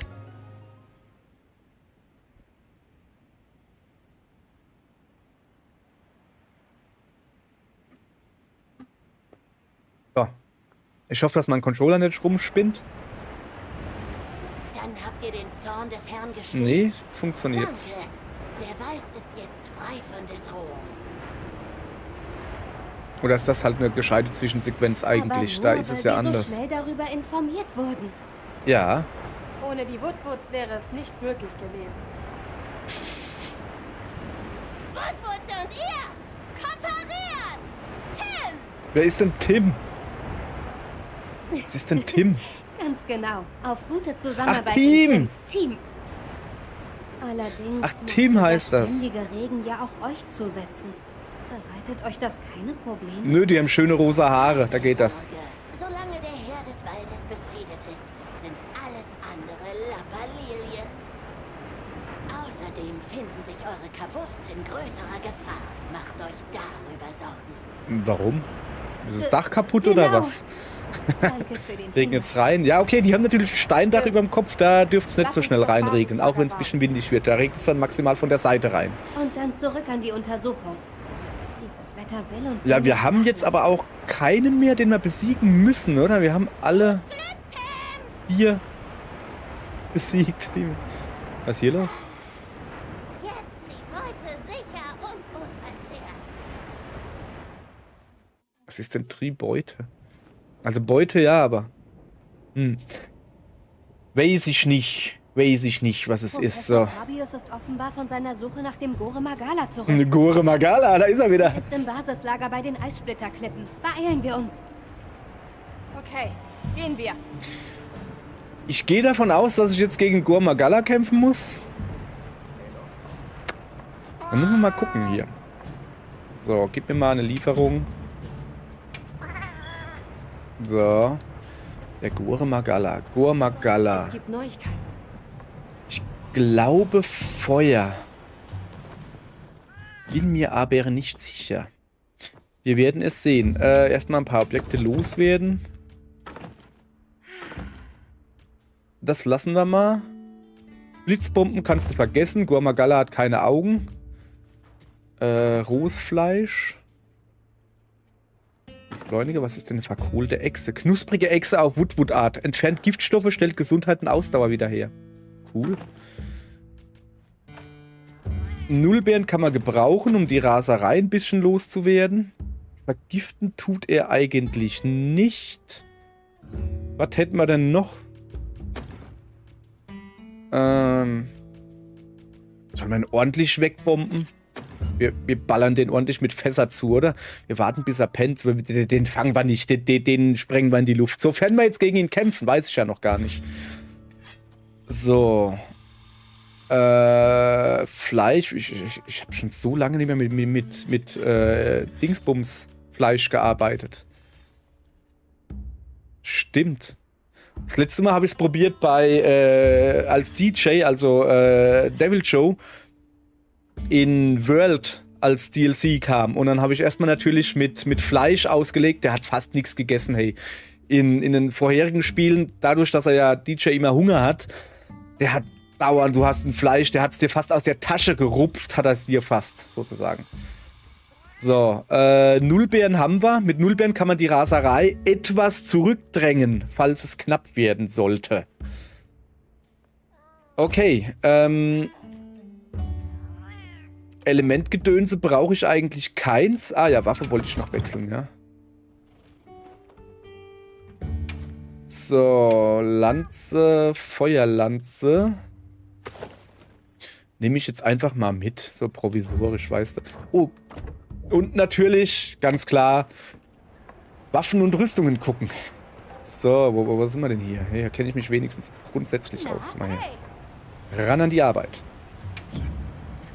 Waffe schmieden, Odere verbessern. Nehmen wir erstmal Waffe gucken. Was dir gefällt? Hello. So.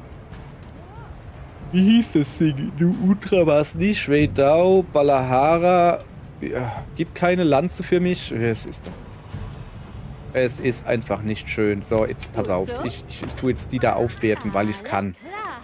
Weil ich Frust habe. Frust aufwerten nennt man das. So, nein, brauchen wir nicht als erstes. Alles klar. Und dann tun wir Rüstung gucken. Ich tippe auf Tiefe. Hello. Ah, da.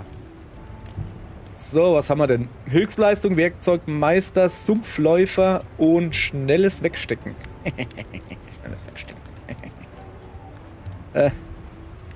Höchstleistung, Werkzeugmeister und schnelles Wegstecken. Dann gucken wir uns nochmal die Brustrüstungen an. Oh, hübsch. Oh, das würde sogar richtig gut zu meiner Rüstung passen. Guck mal. Moment, das ist die männliche? Die hat aber sehr... Ja. Und das die weibliche? Oh. Da wackelt. Hui. Und auch ein bisschen Schweifgedödel. Schweifgedödel finde ich immer gut. Was haben wir denn hier Feines drin? Oh, Dreier und ein Zweier.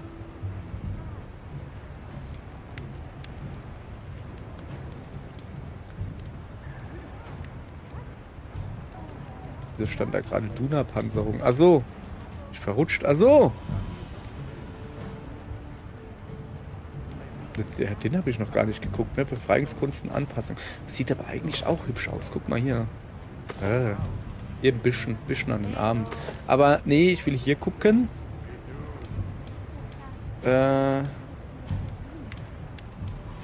Was hat er denn? Truppenfähigkeiten, Gefallen für den Fürsten. Da, Werkzeugmeister und Sumpfläufer, sehe ich das richtig. Und hier auch, schlauerweise. Was ist denn Werkzeugmeister? Reduziert die Wartezeit, bis Spezialwerkzeuge erneut benutzt werden können. Was war denn das? Habe ich gerade einen Angriffsboost gekriegt. Gillimantel, wenn es verwendet werden. Nahrungsfähigkeit, Willkür. Ach so, ja, stimmt. Wie lange habe ich noch? 35 Minuten. Dann lassen wir das. Ja, jetzt habe ich halt auf Abwehr gefuttert, aber das ist jetzt auch nicht so schlimm. Komm mal her. Dann gehen wir mal gucken.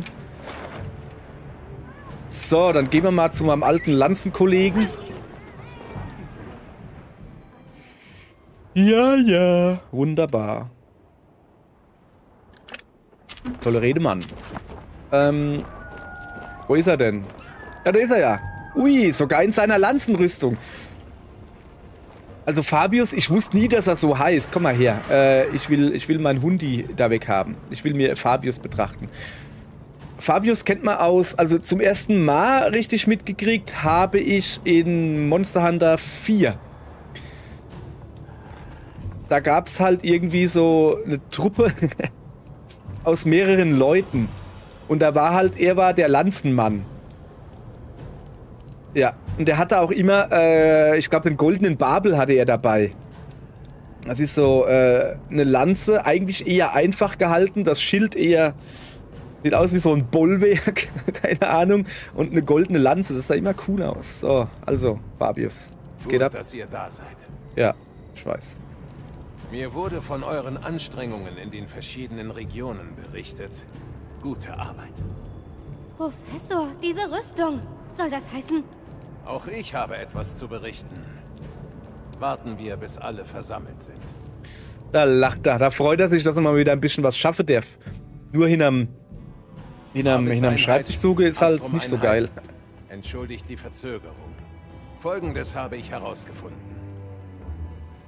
Untersuchungen allerorts haben ergeben, dass dies das Revier eines Gore Magala ist. Gore Malaga, yeah. Als Beweis dafür haben wir kürzlich diesen von der Raserei befallenen Woodwood in unsere Obhut genommen. Ernsthaft jetzt? Rocco?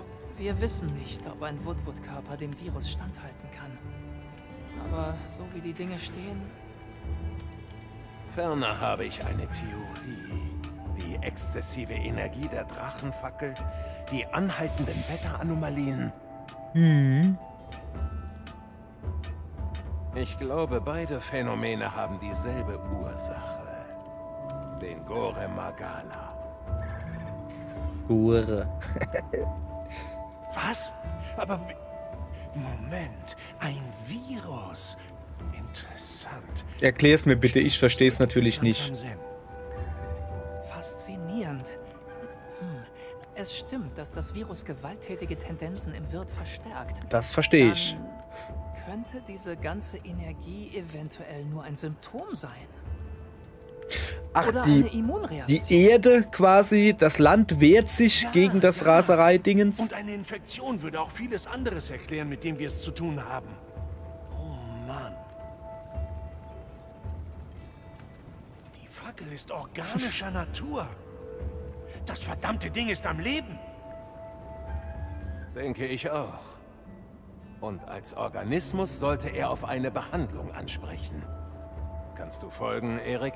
Keine Ahnung, muss ich jetzt meine Giftlanze nehmen, weil die aussieht wie eine Spritze und... aus eurer Dissertation. Wir brauchen die Gewebeprobe eines Überträgers. Wir brauchen Gore Magala. Ihr glaubt, die Drachenfackel spricht auf Medizin an? Und würde dieses Mittel auch bei Rocco wirken? Ja, aber besser nicht so hoch dosiert. Das hoffe ich. Wenn beide die gleiche Krankheit plagt, würde, was Rocco heilt, vermutlich auch sie heilen. Okay. Unser erster Schritt sollte also sein, den Gore Magala zu erlegen, um die Virusausbreitung zu stoppen und um eine Gewebeprobe für die Medizinherstellung zu entnehmen. Das hat ab sofort oberste Priorität.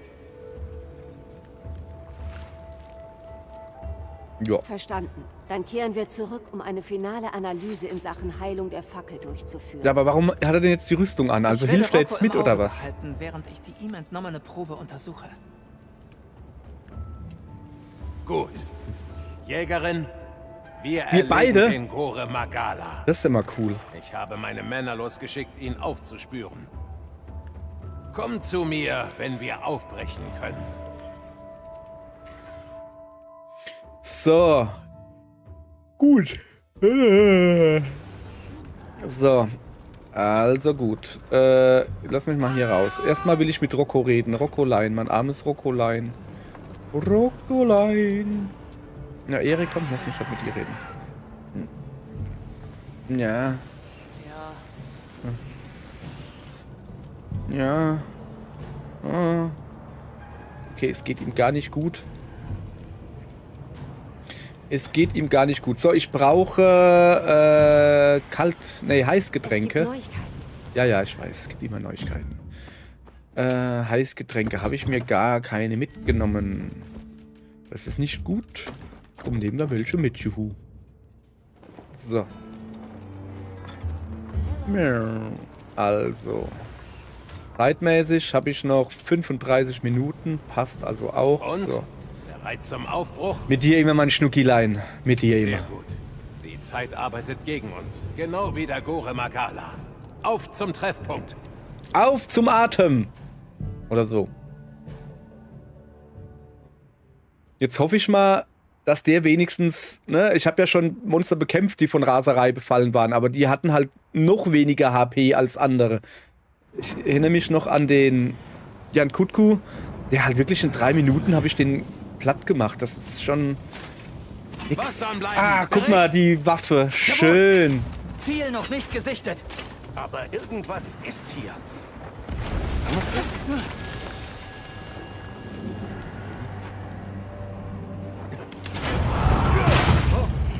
Holla. Finger weg. Das ist kein Gurmagala. Das sind ja Kuh. Mit Raserei.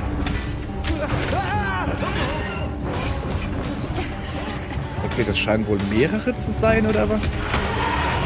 Und eine Spinne auch noch? Ah, wie so ein guter Kerl. Dankeschön. Nersilla auch noch. Doppelmonster-Quest oder wie? Auf diesem kleinen Gebiet wollt ihr mich veräppeln? Egal, wir haben 4 Lanzer. Jawohl. Was soll da noch schief gehen? 4 Leute mit Lanze? Da lache ich doch. Das kämpfen sich gegenseitig. Ja, das könnt ihr natürlich machen. Ihr Dödels hier.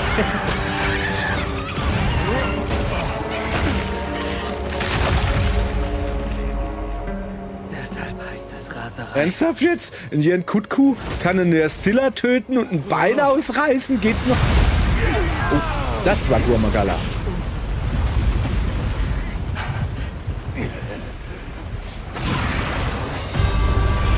Der ist aber groß. Da bist du. Da bist du. Schmidtchen-Schleicher mit den elastischen Beinen. Nicht einatmen!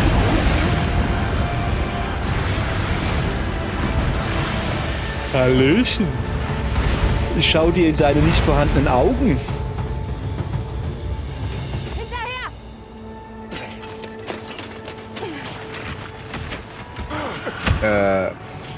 Und hier, wir sind jetzt aber 2? Oder was? Ja, was soll das jetzt? Es breitet sich aus. Aber sowas von alle umbringen.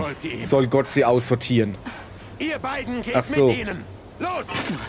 Ach, was? Der macht die jetzt alleine? Jawohl. Ihr habt uns immer beschützt. Jetzt sind wir dran. Okay, dann machen die beiden das und ich nehme den Goldie mit.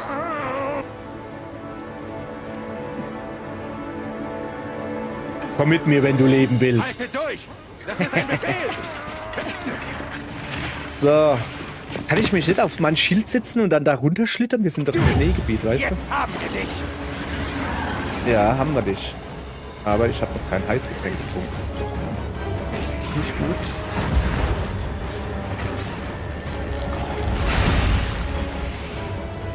So.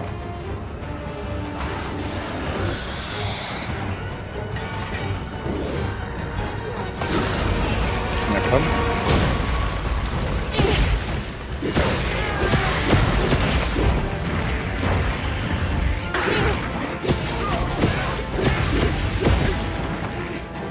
So.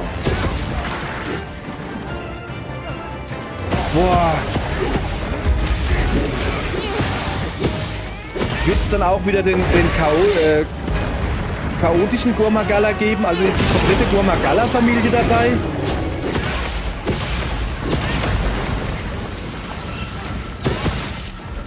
Das wäre ja richtig cool.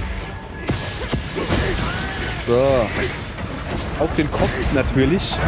Ja, er hat zwar keine Augen, aber wenn er aggro wird, dann kriegt er da Fühler. Und die kann man ihm brechen. Das ist so quasi das Heiligste, was du machen kannst. So, das Heiligste, was du machen kannst.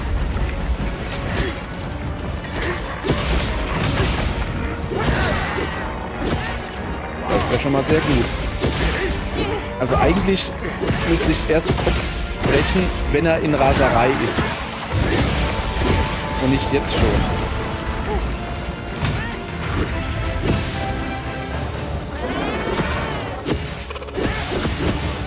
Was hat er denn jetzt? Noch ein rasendes Monster?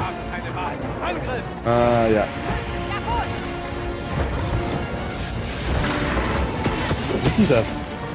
Ich sehe noch nicht mal das Monster. Oh, Junge. Das geile Partikeleffekt. Okay, das... Also die Raserei sieht richtig gut aus. Da kann man nichts machen. Also da kann man nichts gegen sagen.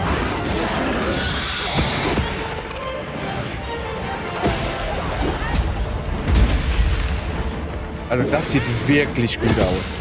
Das ist der erste Effekt, der hier gut aussieht. Aber alle. So. Ich muss mehr Schaden verursachen. Sehe ich gerade, sonst habe ich ein Problem.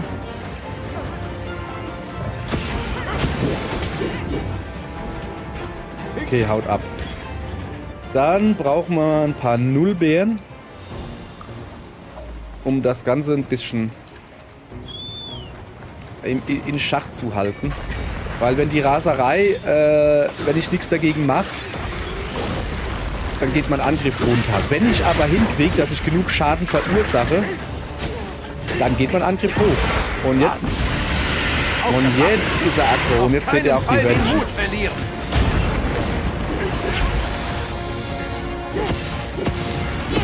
Jawohl, hat funktioniert. Hält nur 5 Sekunden, ernsthaft jetzt? Das ist sehr wenig. Komm mal runter.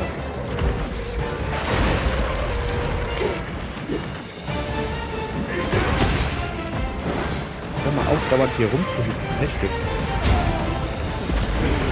Nicht gut gerade.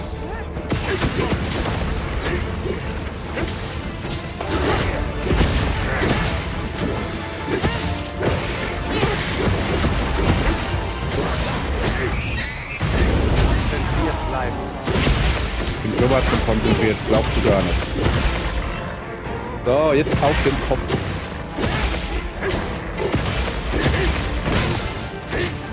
Das war ein Köpfchen hier. Kleiner Limmel, du. Ah, das war gemein.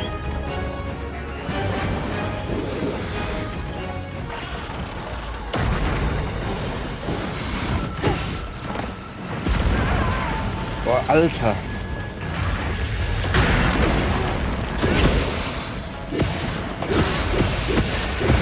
Aufpassen. Ich wollte gerade sagen, aufpassen, ich habe keine Energie mehr. Schön. Ja, dann war das wohl nichts mit aufpassen. Ja, gerade jetzt, wo er auf dem Kopf ein bisschen Gedödel hat. So, ja. Fabius geht's gar nicht gut. Hallo, hopp, komm, mach schneller. Wir wollen heute mal noch nach Hause kommen. So. Auf geht's. Friedewald. Guck mal, so weit sind's gar. Wahrscheinlich komme ich jetzt wieder hin und dann haut er ab, wie ich mich hier kenne. Dein Kampf hat gerade erst begonnen. Und er haut schon wieder ab, ja.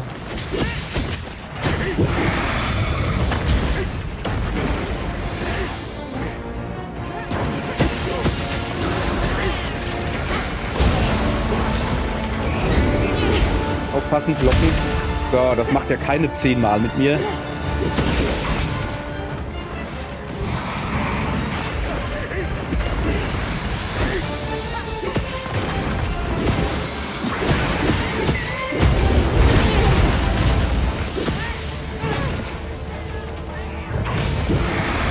Irgendwann treffe ich das Ding.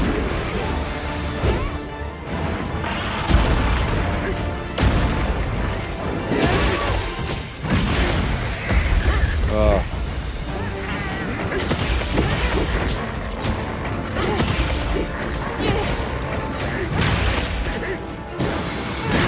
Komm her.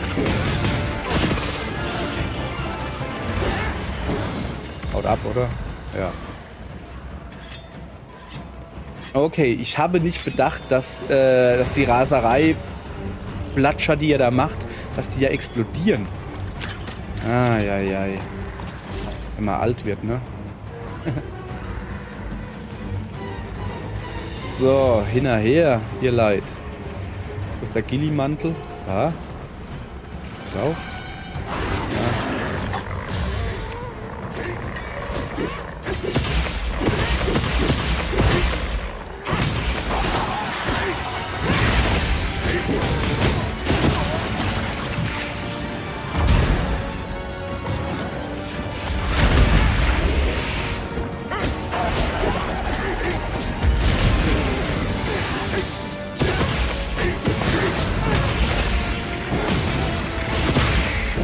So.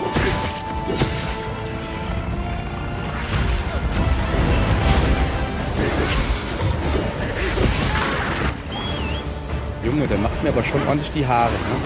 Muss man doch mal sagen. Alter. Wie ich aber auch schön reingerannt bin. Wunderbar. Ey, jetzt, hör doch mal auf. Lass mich. Ich bleib gleich auf dem Hund sitzen hier. Was soll denn das? Das ist aber auch. Guckt euch das wieder an, was das hier wieder für ein Mini-Gebiet ist. Das ist das, was ich die ganze Zeit schon sage. Die Gebiete sind deutlich zu klein.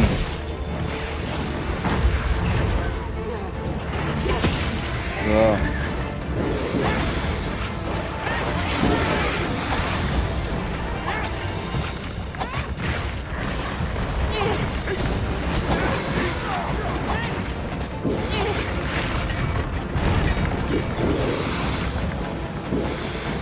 Ja komm, hau zu. So.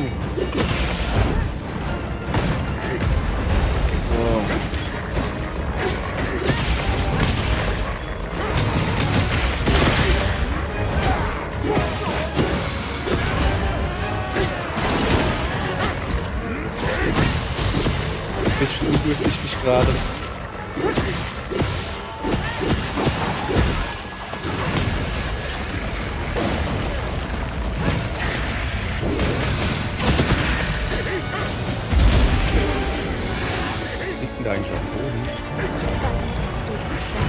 Alte Wühlernmünze.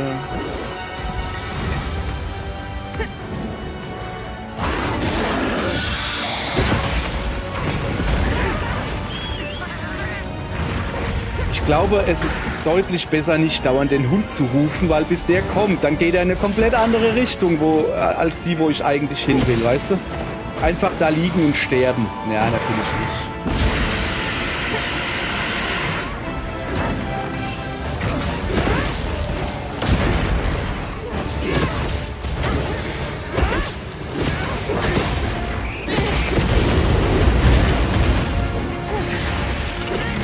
Mit deinem Köpfchen hier.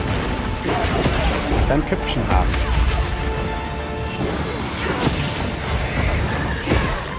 Jawohl.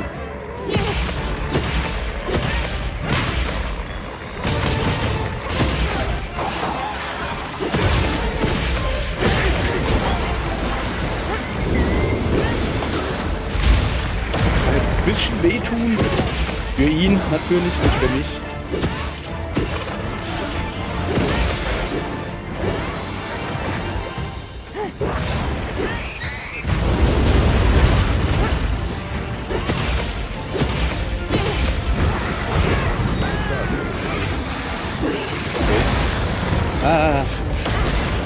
Ich hab nichts zum Schießen. schießen, oder? Farbkapsel habe ich.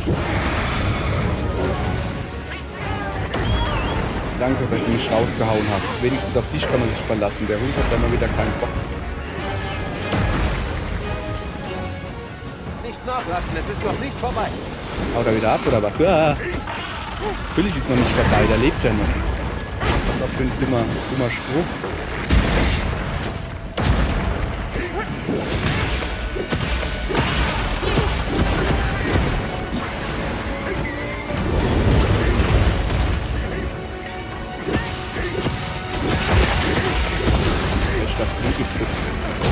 Sehr schön.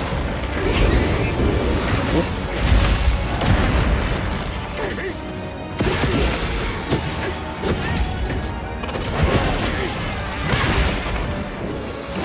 Wo ist er denn? Da hinten. Ja, ich krieg dann einen blöden Penner noch kaputt. Beispiel jetzt. Wieso habe ich jetzt die Waffe eingesteckt? Das war nicht gut. Kriege ich deine Waffe nicht kaputt, oder deine Waffe?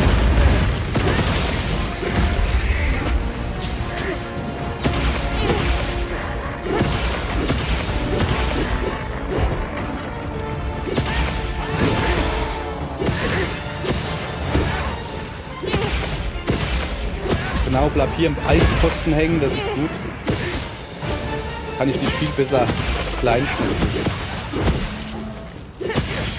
Junge, geh nicht schlafen, ich sag's dir.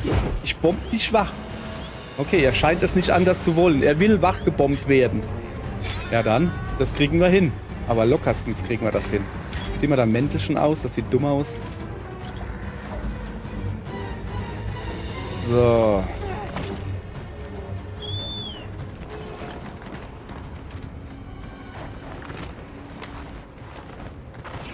So, gucken wir mal. Das muss sein Rest sein.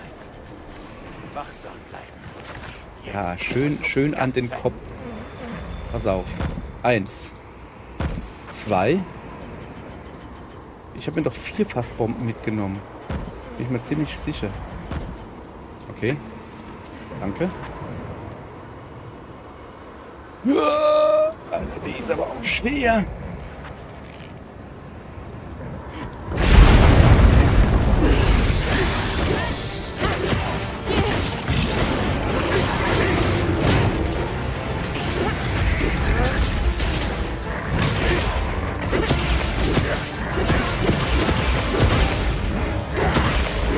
Geh kaputt, Junge. Du bist doch quasi tot. Bleib einfach liegen. Wäre das gerade nicht gereicht.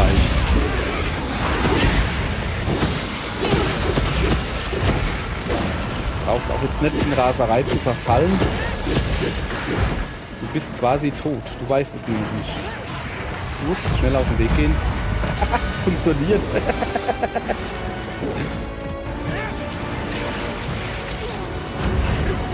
Raus. Komm da runter.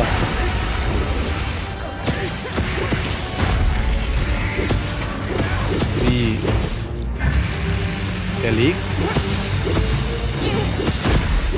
Der lege rasenden Blagonga? Wie jetzt? Das ist jetzt irgendwie, ja, jetzt habe ich krasses Monster zerlegt, dann machen den Blagonga auch noch gleich kaputt. Ja, und dann noch gleich die Spinnen und Jenkutku auch noch hier hinterher, oder was?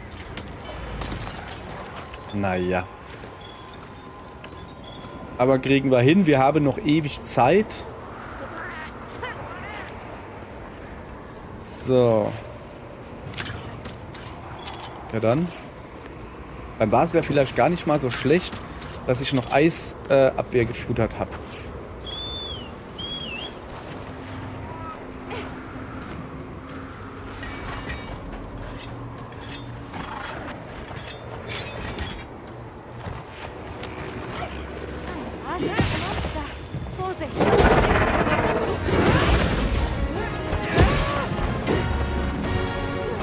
Gut, ich bin drauf.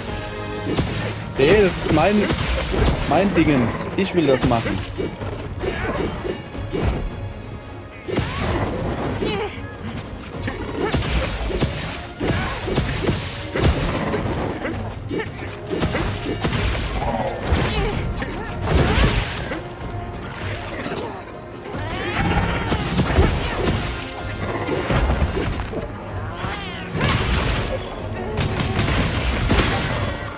So.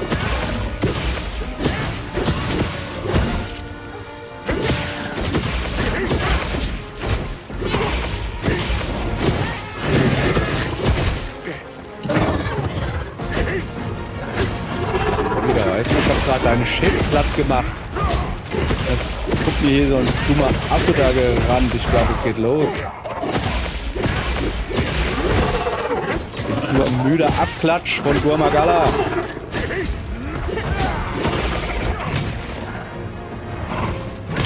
Ja, guck, wie ich gerade selbst müde abklatsche.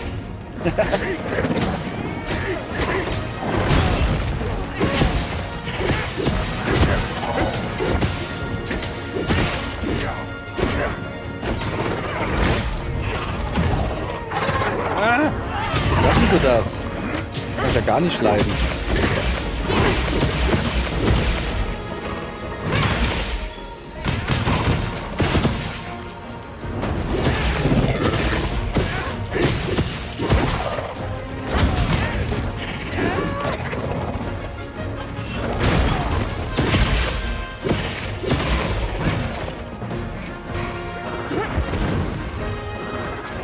Was ist denn hier los? Ich weiß ja nicht, wo er hin will, oder was? Aber Mann.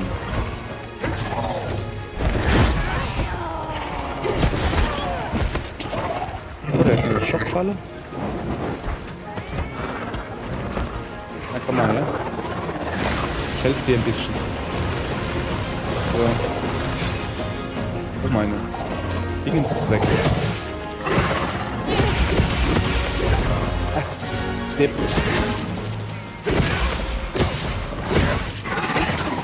So, jetzt hat aber. Jetzt ist die Quest rum. Ja, das ist jetzt aber doof. Ich hätte halt, ja, jetzt mach zuerst den Blangonga platt und am Schluss machst du dann den Gore Magala platt. Aber so fand ich es jetzt irgendwie. Dafür habe ich aber einen ausgezeichneten Assistenten. Wir machen das. Ja. Komm her, ich leg mich ein bisschen zu dir.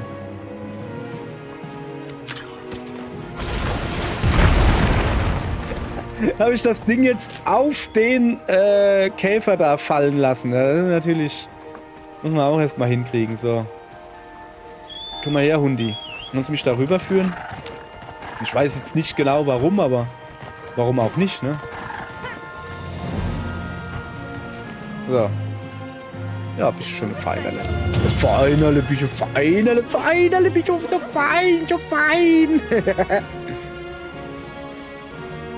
Okay, was haben wir denn Feines? Gur-Zertifikat, hübsche schwarze Panzerung eines Gurmagala, der alle Angriffe abwehren kann. Tiefschwarze Schuppe. Ein biegsamer, umgekehrt geschuppter Schwanz, der wie eine Peitsche zuschlägt, nicht wie eine Klinge. Okay. Blangonga Kalonga. Und dann hätten wir hier Rasereikristalle. Und einen Haufen Gedödel. Und nur ein Slot-Item. Dafür ein Dreier. Schnelles Schärfen und Handwerk. Okay. Ja, Handwerk.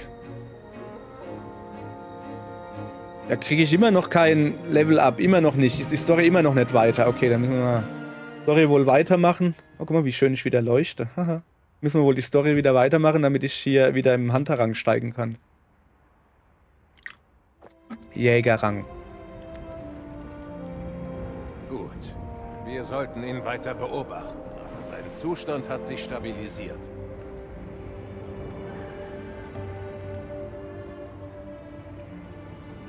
Ein Erfolg. Trotz der Umstände und der fehlenden Ressourcen. Gute Arbeit, Erik. Hast du gut gemacht, Erich. Super. Ohne die Gewebeprobe hätte ich es nicht geschafft. Nicht zu vergessen, eure Dissertation. Mhm. Ich hoffe nur, die Fackel reagiert auf das Mittel so gut wie unser fälliger Freund. Die Avis-Einheit sollte es gerade abliefern. Bleibt nur noch auf Werner zu vertrauen und zu warten. Lass mich raten.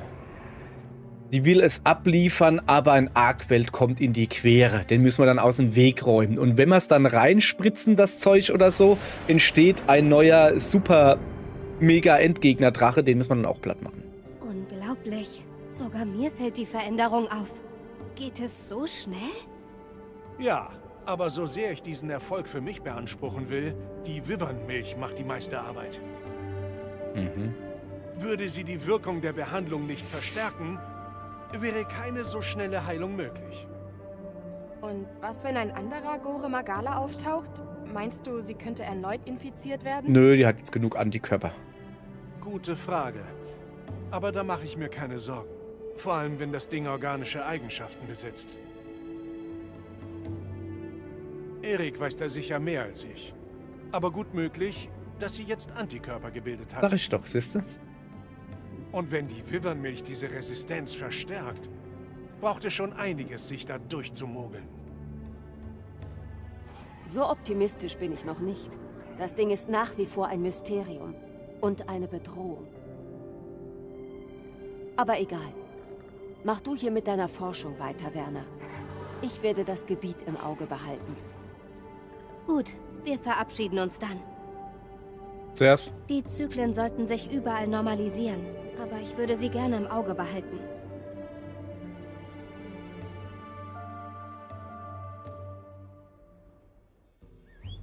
So. Also, Mission abgeschlossen. Welche Mission war das eigentlich? 5-2. Die Welt steht Kopf. Halt. Ich will mir das natürlich angucken. Nova-Kristall, ein Drachenknochenrelikt und ein 30 Megatränke. Okay. So, gucke. Schwarze Schwingen. Okay. Himmlisches Wunder Rosa. Okay. Mutter wollte mit dir reden. Ich glaube, es geht um den Arkwelt. Aha, dachte ich mir. Ey, wie wenn ich es gewusst hätte. Komm mal her. Hab einen weiteren Mantel für dich entworfen. Den wirst du lieben. Geh ihn probieren für mich aus, ja? Du hast den verdorbenen Mantel erhalten. Okay. Und was hast du sonst noch so erhalten? Vielleicht ein bisschen neue Ausrüstung? Eine Lanze oder so zum Beispiel? Eine schöne Lanze?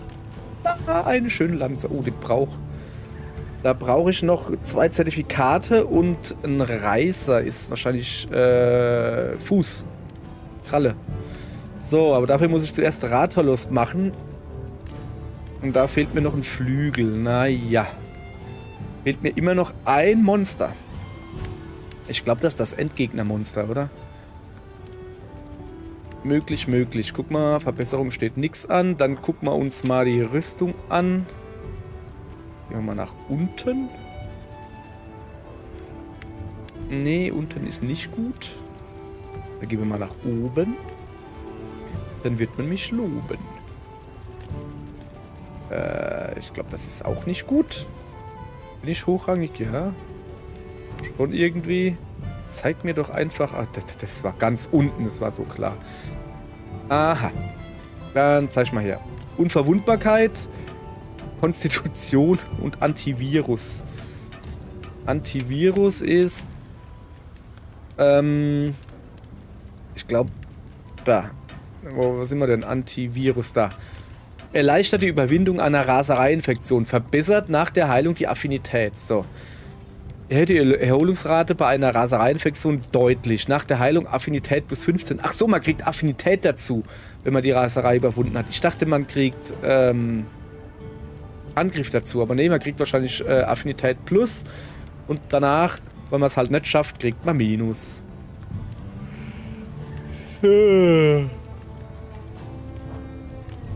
Dann gucken wir uns mal wieder an.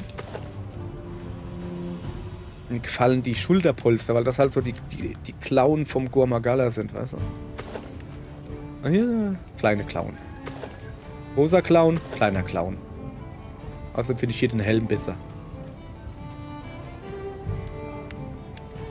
So, aber hat ordentlich haarig Beine, hey. Da gefallen mir die Beine besser. Also der Hintern halt. Also die Beine werden wahrscheinlich das gleiche sein, gehe ich mal davon aus. Ja, so ziemlich. Aber hier der Waffenrock da, naja.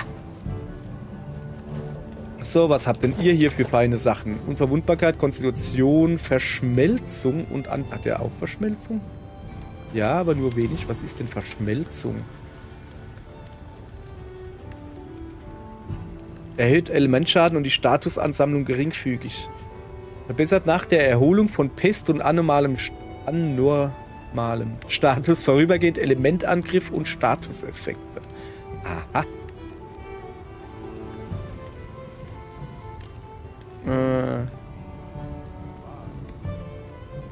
Ist wahrscheinlich was für meine Freundin, die spielt im Moment Schwert und Schild. Eigentlich war ihre Standardwaffe immer Großschwert. Im Moment, also seit 2-3 Spielen, spielt sie vermehrt Schwert und Schild. Und sie hat mir gesagt, sie will auf Element Schwert und Schild gehen. Also da wäre vielleicht das gar nicht mal so schlecht für sie.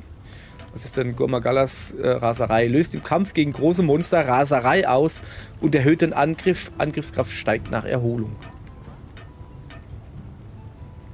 Okay. Und Skalierungstechnik. Ja. So. Dann machen wir das auch mal weg. So, haben wir das auch gesehen. Artian-Waffen schmieden kann ich irgendwie noch nix. Ich weiß gar nicht, wo kriege ich das Zeug hierher? Steht das hier irgendwo? Ich habe ja gekriegt, aber irgendwie durch eine Quest. Weiß gar nicht mehr. Was haben wir denn? Chat-Protokoll. Das ist kein Chat-Protokoll, Junge. Sag mir doch das Chat-Protokoll. Ja, dann halt nicht. Oha. Hey, hey, ich habe eine Idee. Willst du sie hören? Ja, bitte. Sicher. Was ist es? Vitalitätswespen sind toll zum Heilen und so, aber praktisch nutzlos, wenn du K.O. bist. Stimmt's? Ja, ja stimmt. Da geht dann schließlich gar nichts mehr. Da kam ja eine Idee. Es gibt doch Insekten, die heilen wie Vitalitätswespen. Nur in groß. Okay. Ach so, so ein Wiederbelebungsding. Vitalitätswespen? Ja, das wäre natürlich voll praktisch. Genau, genau. Das wäre praktisch. Ich fange dir eine. Okay, es gibt große Vitalitätswespen. Wusste ich gar nicht. Was braucht er denn? Riesige Vitalitätswespe. Ja. Okay. Ich muss irgendwo anders hingehen. Und ich sollte essen. Meine Ausdauer ist ziemlich unten. Wo ist denn jetzt hier das Zelt? Da. Guck mal her. Erstmal bei Alma vorbeigucken. Was haben wir denn noch für optionale Quests? Eigentlich nur noch 2 offen. Und das sind Doppelmonster-Quests in der... Das ist auf jeden Fall Arena, da habe ich mal gar keinen Bock drauf. Und das ist auch Arena, da habe ich noch weniger Bock drauf. Aber die beiden werde ich wohl zuerst machen. Denn die ist Wassergedönse. Da habe ich eine okayige Waffe. Die hier ist Donnergedönse, da habe ich keine okayige Waffe. Das ist schlecht. Wobei ich meistens mit der Lame-Lanze reingehe. Aber es geht hier ums Prinzip. So, guck mal hier, ein Rathalos. Ah, den habe ich schon ausgepinnt, oder wie man das nennt. Brauche ich ja auch noch Zeug. So, um mir eine Gormagala-Waffe zu bauen. Warum die von einem Rathalos abhängt? Keine Ahnung. So. Wieso habe ich den eigentlich nicht gefallen? Weil ich unbedingt... Ach, ich hatte große Fassbomben dabei. Ach, man kann nur 2 Fässer stellen. Mann, ey, stimmt. Das war in früheren Spielen auch schon so. Man kann entweder große oder normale Fässer, also XL oder normale. Habe ich nicht bedacht. Nun gut. So. Da brauchen wir noch... Die Fallen jetzt gerade wieder zurückgemacht? Nee, gut. Oh, was ist das? Wyvernstein und Vogelwyvernstein. Okay, alles klar. Ich finde das Menü mit diesen 3 Zeilen, dafür aber ewig breit. Ja, ich hab's lieber, wenn es ich hab's lieber hoch wie breit. Naja, das ist jetzt hier mein geringstes Problem. Taschin lädt mich zum Essen ein. Jawohl, dann gehen wir doch mal hin zu Taschin. Da sind wir doch genau in der Nähe. Und außerdem muss ich ja eh essen.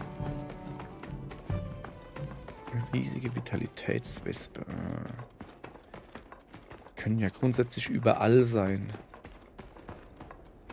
So, Teschinegewehr.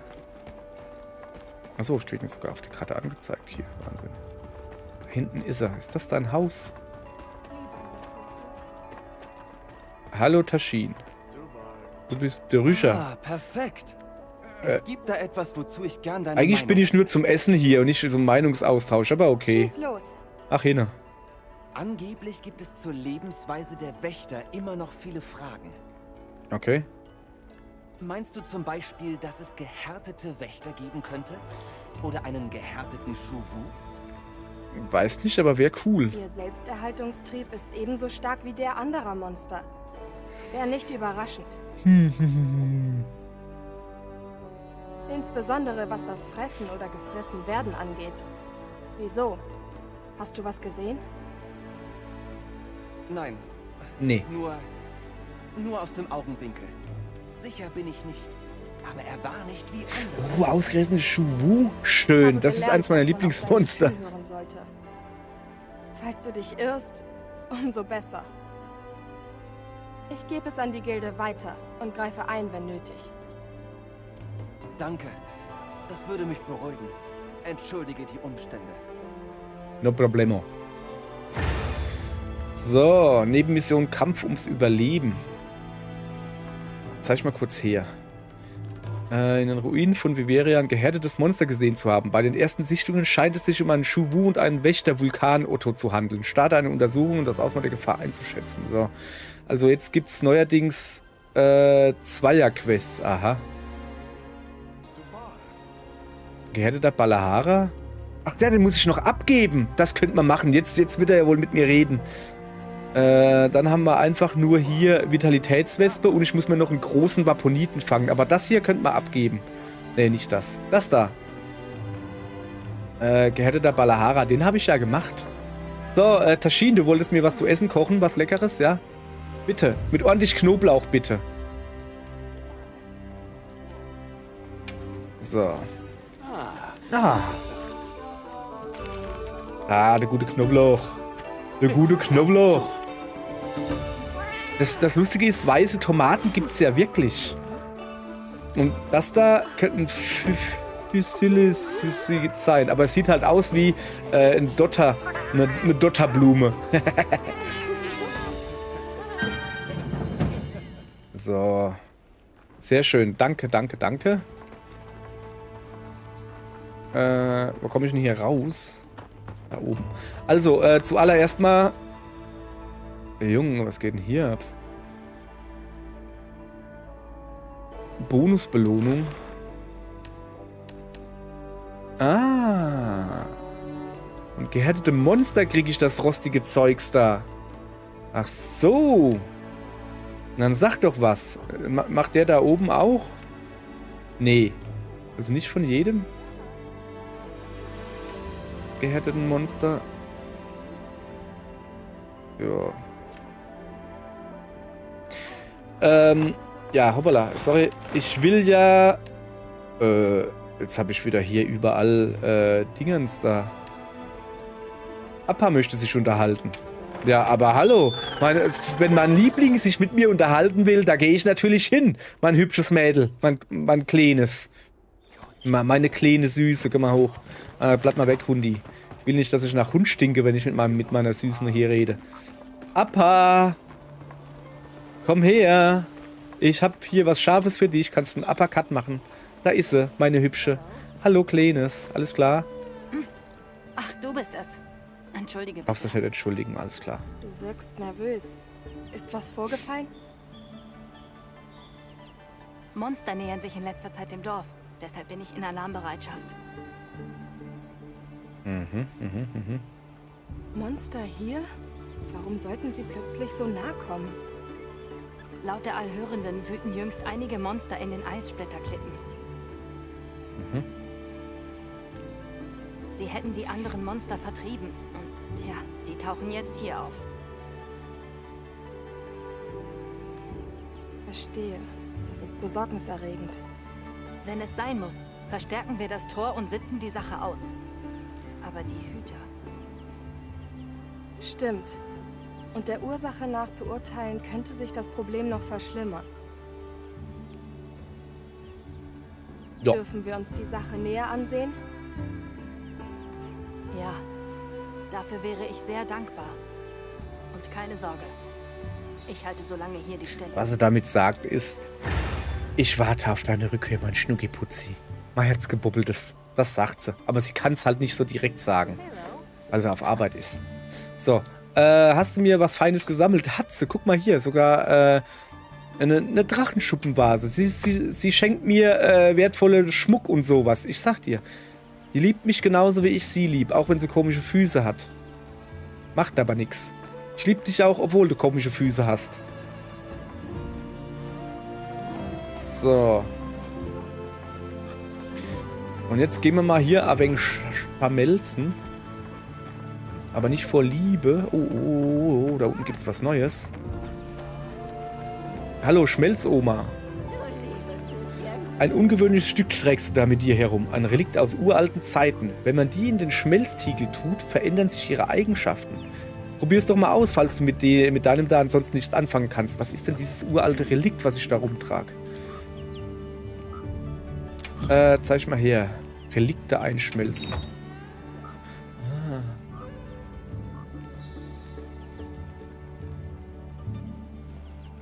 Okay, komm, machen wir mal.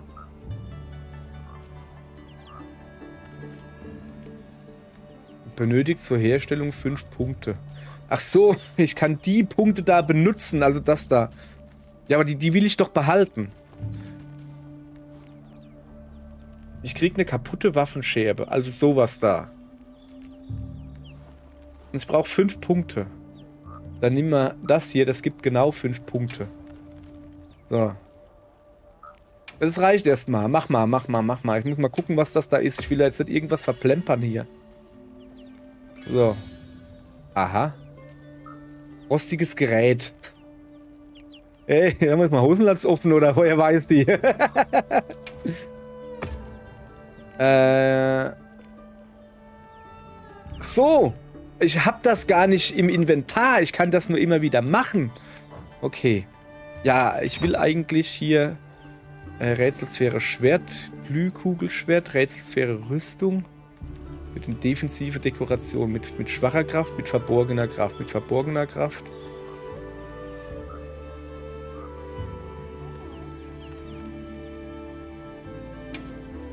Nochmal Rüstung. So, und dafür brauche ich 10 Punkte oder so. Wie viel Mal kann ich denn das machen? Ein Silberschmelzticket. Was ist mit meinem Goldschmelzticket geworden? Ja, pass auf. Das machen wir einfach so, ne? Ich gehe mal alle unnötigen, schmeiße ich jetzt mal weg. Angriffsbonus, braucht keiner. Ne, Quatsch, natürlich nicht. Ich habe ein Wasserkraft-Dingens. Wo habe ich denn das her? Stimmt doch gar nicht. Ja, habe ich vorhin... Ah ja, das Wasserangriff. Achso, ich dachte, das ist Wasserabwehr. Das könnte man noch gebrauchen. Schutzpolitur, da Ballistik. Weg. Ja, aber ich habe nur 1. Eröffnungsschuss, ja, das kommt auf jeden Fall dahin. Das brauche ich nicht. Explosionsbeschichtung, göttlicher Segen, lassen wir mal. Also die Doppelten mache ich auf jeden Fall mal. Das da zum Beispiel brauche ich jetzt auch nicht so. Betäubungswiderstand. Ja, kann ja mal ganz praktisch sein. Aber nicht 4. Da 1 weg. Gestankwiderstand brauche ich eigentlich gar nicht. Fokus, Kraftverlängerung, bestrafender Zug. War's das schon? Nee. Lähmer, Ausdauerdieb. Ausdauerdieb ist sehr praktisch, wenn der Hammer benutzt. Blitzmorphen reicht. Weiß nicht, ob da 1 reicht. Giftdauer hoch. Kritisches Auge und Blocken. Blocken. Dann lassen wir auch natürlich. Da, Patronennachlader, zack. Damit Sumpfläufer brauche ich auch nicht so viel. Punkte haben wir den 6. Stockabsorger, Sprungmeister. Oh. Objektverlängerung. Freie Mahlzeit, schnelles Schärfen lassen wir. Freie Mahlzeit lassen. Naturbursche brauchen wir keine. Das ist nämlich ein Skill. Ein Slot-Skill. Okay, ich muss noch irgendwie was loswerden. Anderes habe ich irgendwo drin.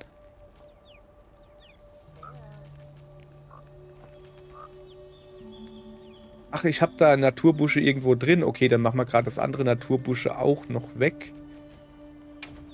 So, dann passt's doch. Einschmelzen, bitte. Ja, mach mal. Das war's schon. Das gibt's. Ausdauererholungsfähigkeit. Ja. Ist doch in Ordnung. Ja, jetzt haben wir das auch mal gemacht. Ist jetzt auch wieder gut, ne? So. Also, Echo der Klippen. Nee. Wir gehen jetzt mal überall rumreisen, wo es was Neues gibt. Zum Beispiel hier. Wahrscheinlich hat... Weiß nicht, Mika? Nicht Mika. Maki. Maki, so wie die Affen. Wie die Äffchen. Ne, die heißen die Maki-Makaken? Malkaken? Was ist denn Malkaken für ein Name? Wer würde sich denn Malkaken nennen? So, ich bräuchte die Übersichtskarte. Danke, ich muss in den Nordosten. Ne, muss ich nicht. Ich sehe da unten, dass ich da unten irgendwo hin muss. Und schon weiß ich nicht, wo ich hin will. Sehr schön. Ach, da. Komm. Ne, da. So, führen Sie mich mal bitte hin. Liebes Hundilein. So. Ja, hat er wahrscheinlich auch noch ein paar Quests. Ich gehe mir jetzt einfach optionale Quests abholen. Und dann war es das auch für heute. Aber erstmal noch ein bisschen labern. Und dann ist gut, weil ich heute und auch am Wochenende, ich weiß ja nicht, die meisten, also live guckt ja eh keiner zu, macht mir aber gar nichts. So, also Materialbeschaffung. Du bist es. Entschuldige, kannst du mir helfen? Weiß nicht, aber was für einen Glatzenrasierer benutzt du? Das sieht sehr glatt aus. Kannst du da ein paar Tipps geben? Von beunruhigenden Monstern berichtet. 2. Sie kommen nicht in die Mine. Okay. Sie haben wohl versucht, sie zu umgehen oder woanders im Becken zu schürfen, hatten aber kein Glück. Ja, der redet irgendwie ein bisschen wie Gronk, wenn er synchronisiert. Mit dem Material, das noch da ist, über Wasser, aber lang reicht das nicht mehr. Ich mache mir Sorgen, dass irgendein Hitzkopf was Dummes anstellt. Handwerk bedeutet uns alles. Und ja, dann... dazu muss man am Leben sein. Solche Alleingänge erlaube ich nicht. Hilfst du mir? Natürlich, immer gern. Mich interessiert nur, was die Monster beunruhigend macht. Raserei? Wenn selbst Einheimische sie so beschreiben, sind es vielleicht keine normalen Exemplare. Und da reicht es nicht, die Mine zu schließen. Wir beseitigen sie, bevor jemand verletzt wird. Hört sich gut an. Das würdest du tun? Ich meine, es wäre eine große Hilfe, wenn es dir nichts ausmacht.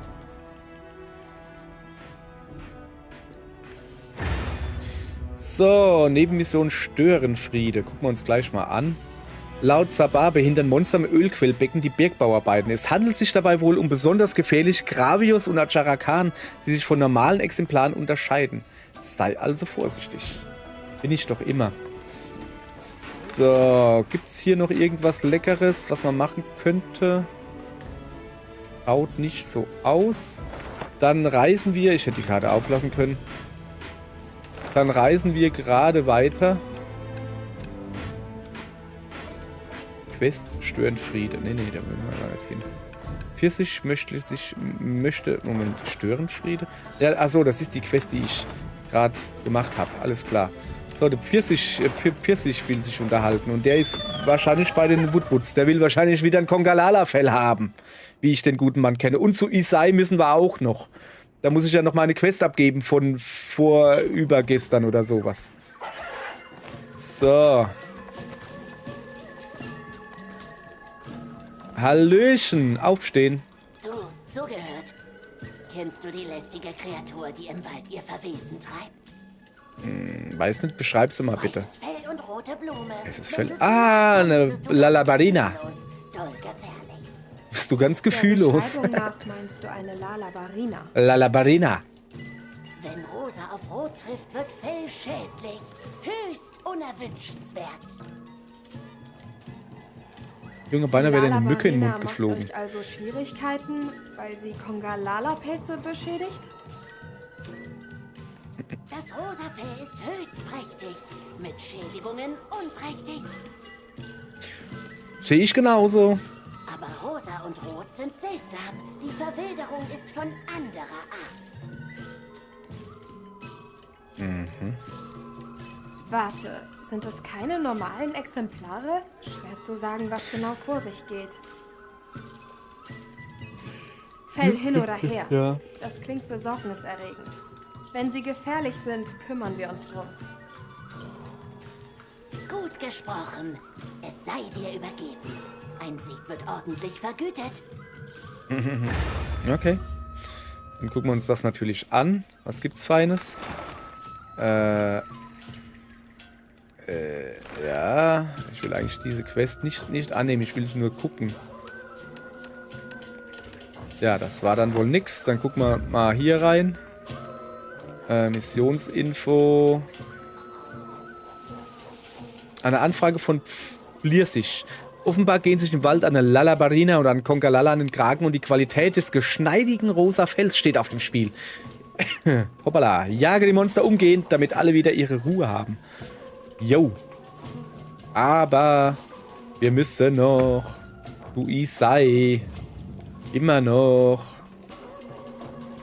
Ja, ist gut. Oder wenn wir schon mal hier sind, gibt es hier noch irgendwie was mit dir zum Beispiel? Was hast du denn zu tauschen? Ja, nee. Hab ich genug, danke aber. Da hinten ist noch ein Tauscher. Na, Brilitzer, alles klar. Finsteres Tuch, große Hornfliege. Eigentlich könnte ich mal, aber habe ich ja alles schon. Also ich will erstmal nur alles haben. Okay, Materialbeschaffung. Wie sieht's denn bei dir aus? Ach, guck mal da. Danke. Kein Ding. Alles klar, darfst weiter. Da darfst dich weiter freuen. So. Windebene. Murtabak möchte sich unterhalten und ich muss den Leviathan abgeben. Dann gehen wir mal gleich da runter. Murtabak war auch im Tal der Winde. Nee, warte mal. Tal der Winde war Nausicaa, oder wie man es ausspricht. Das war Ghibli. Aller gut. Oh, guck mal, die sitzen da direkt beieinander. Das ist ja mal hübsch. Erstmal zu dir Quest abgeben. Der Sandleviathan war tatsächlich gehärtet. Aber dank deinem Bericht konnte er erlegt werden. Schön, oder? Wirklich? So schnell? Wow! Das hilft uns sehr. Es gibt noch so vieles, das wir nicht über Monster wissen und erst lernen müssen. Teile auch weiter dein Wissen mit uns, ja?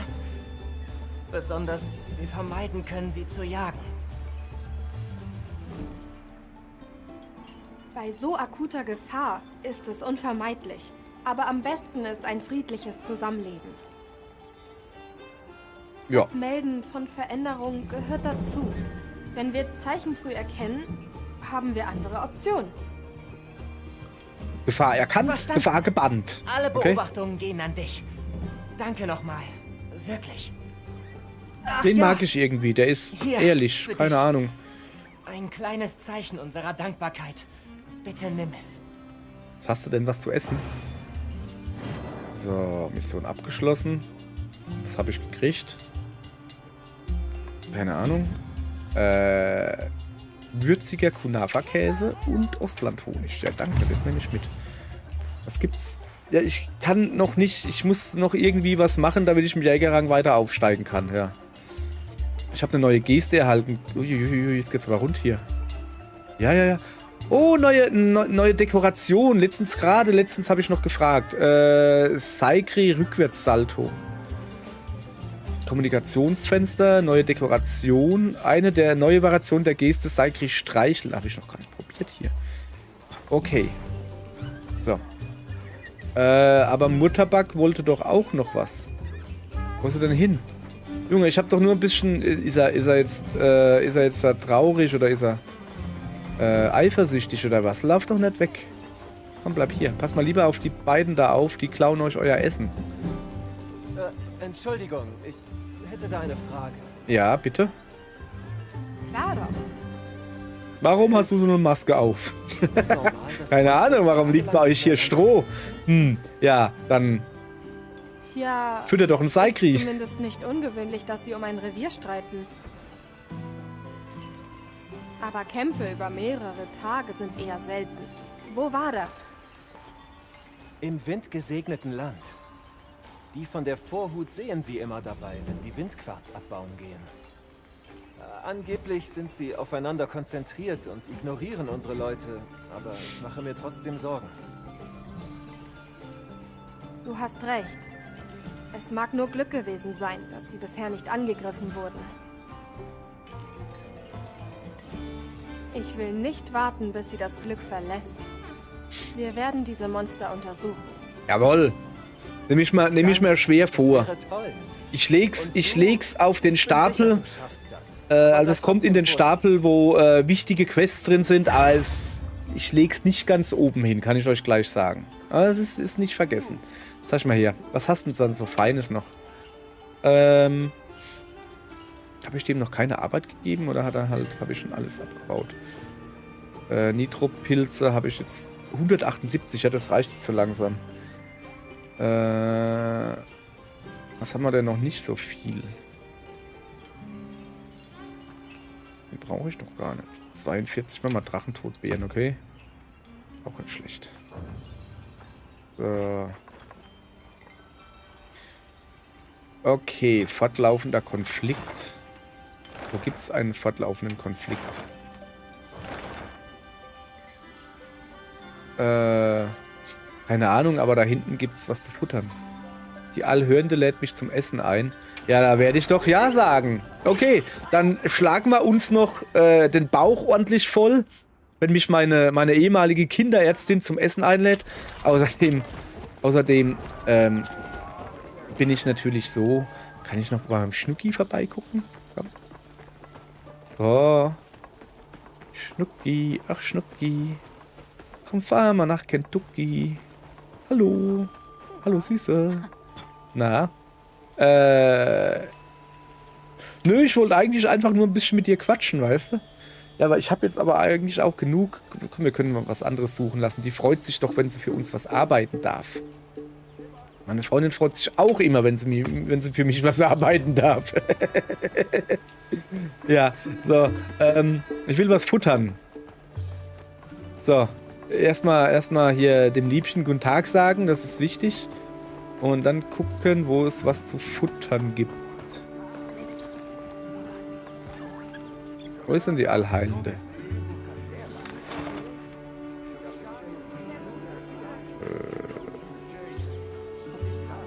Das ist Appa. Das ist ein Pugi. Tauschhandel. Das ist das Schmelzgedödel. Will die mich veräppeln? Ich habe doch gesehen, dass die was essen will. Wo ist sie denn? Ist sie noch Zutaten einkaufen gegangen oder was? Oder schläft sie schon? Ja, mal gucken. Kann natürlich sein, dass es jetzt Nacht ist, dass sie wirklich schon schläft. Ja, dann soll sie mich nicht zum Essen einladen nachts. Aber ich habe jetzt wirklich Hunger gekriegt. Also so, ich habe jetzt Real-Life Hunger. Hallo.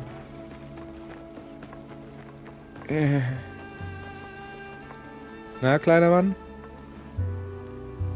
Alles klar. Ist deine Frau da? Ist das überhaupt deine Frau? So, die Allhörende. Die muss doch hören, wie mein Magen grummelt. Das kann die doch nicht mit mir machen. Da sitzt sie.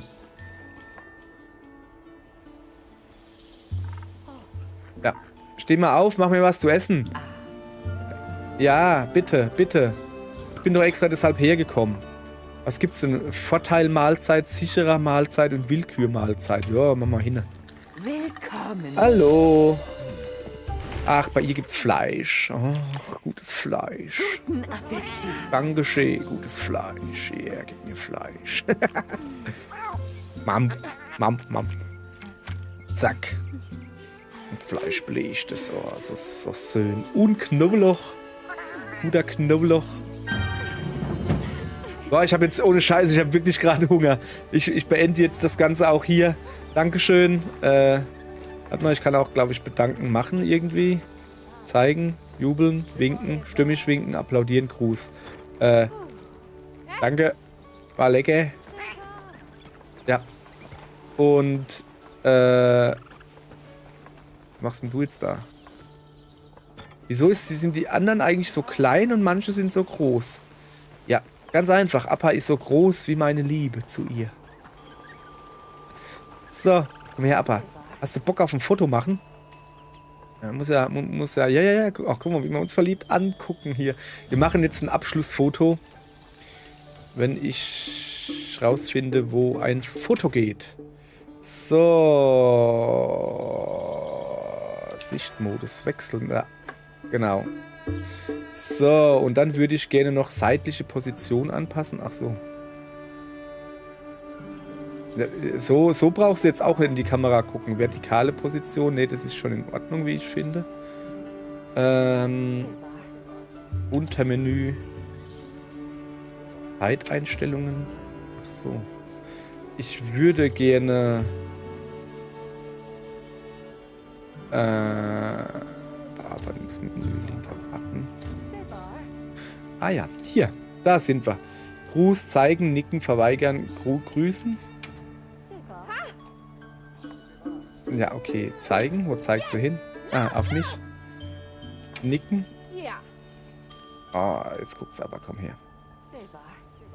Verweigern, winken, applaudieren, sitzen. Durchatmen. Was ist denn durchatmen? Ah. Ich hätte gern sowas wie verliebt gucken.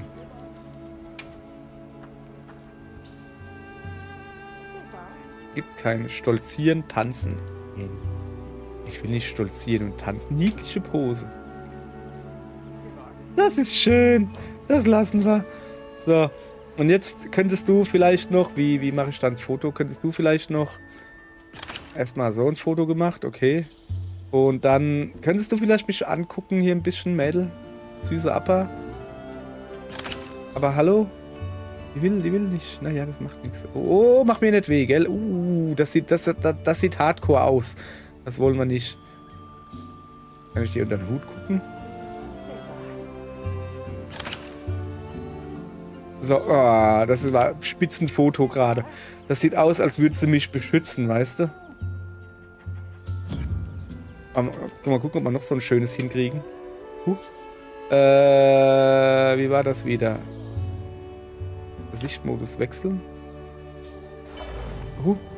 Jetzt bin ich aber erschrocken. Nein, guck noch mal hierher zu mir. Nicht woanders hin, so. Zack. So, okay, das reicht auch.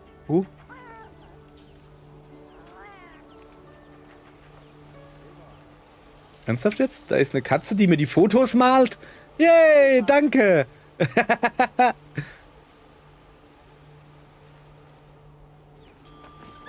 Wo gehst du denn hin? Oh.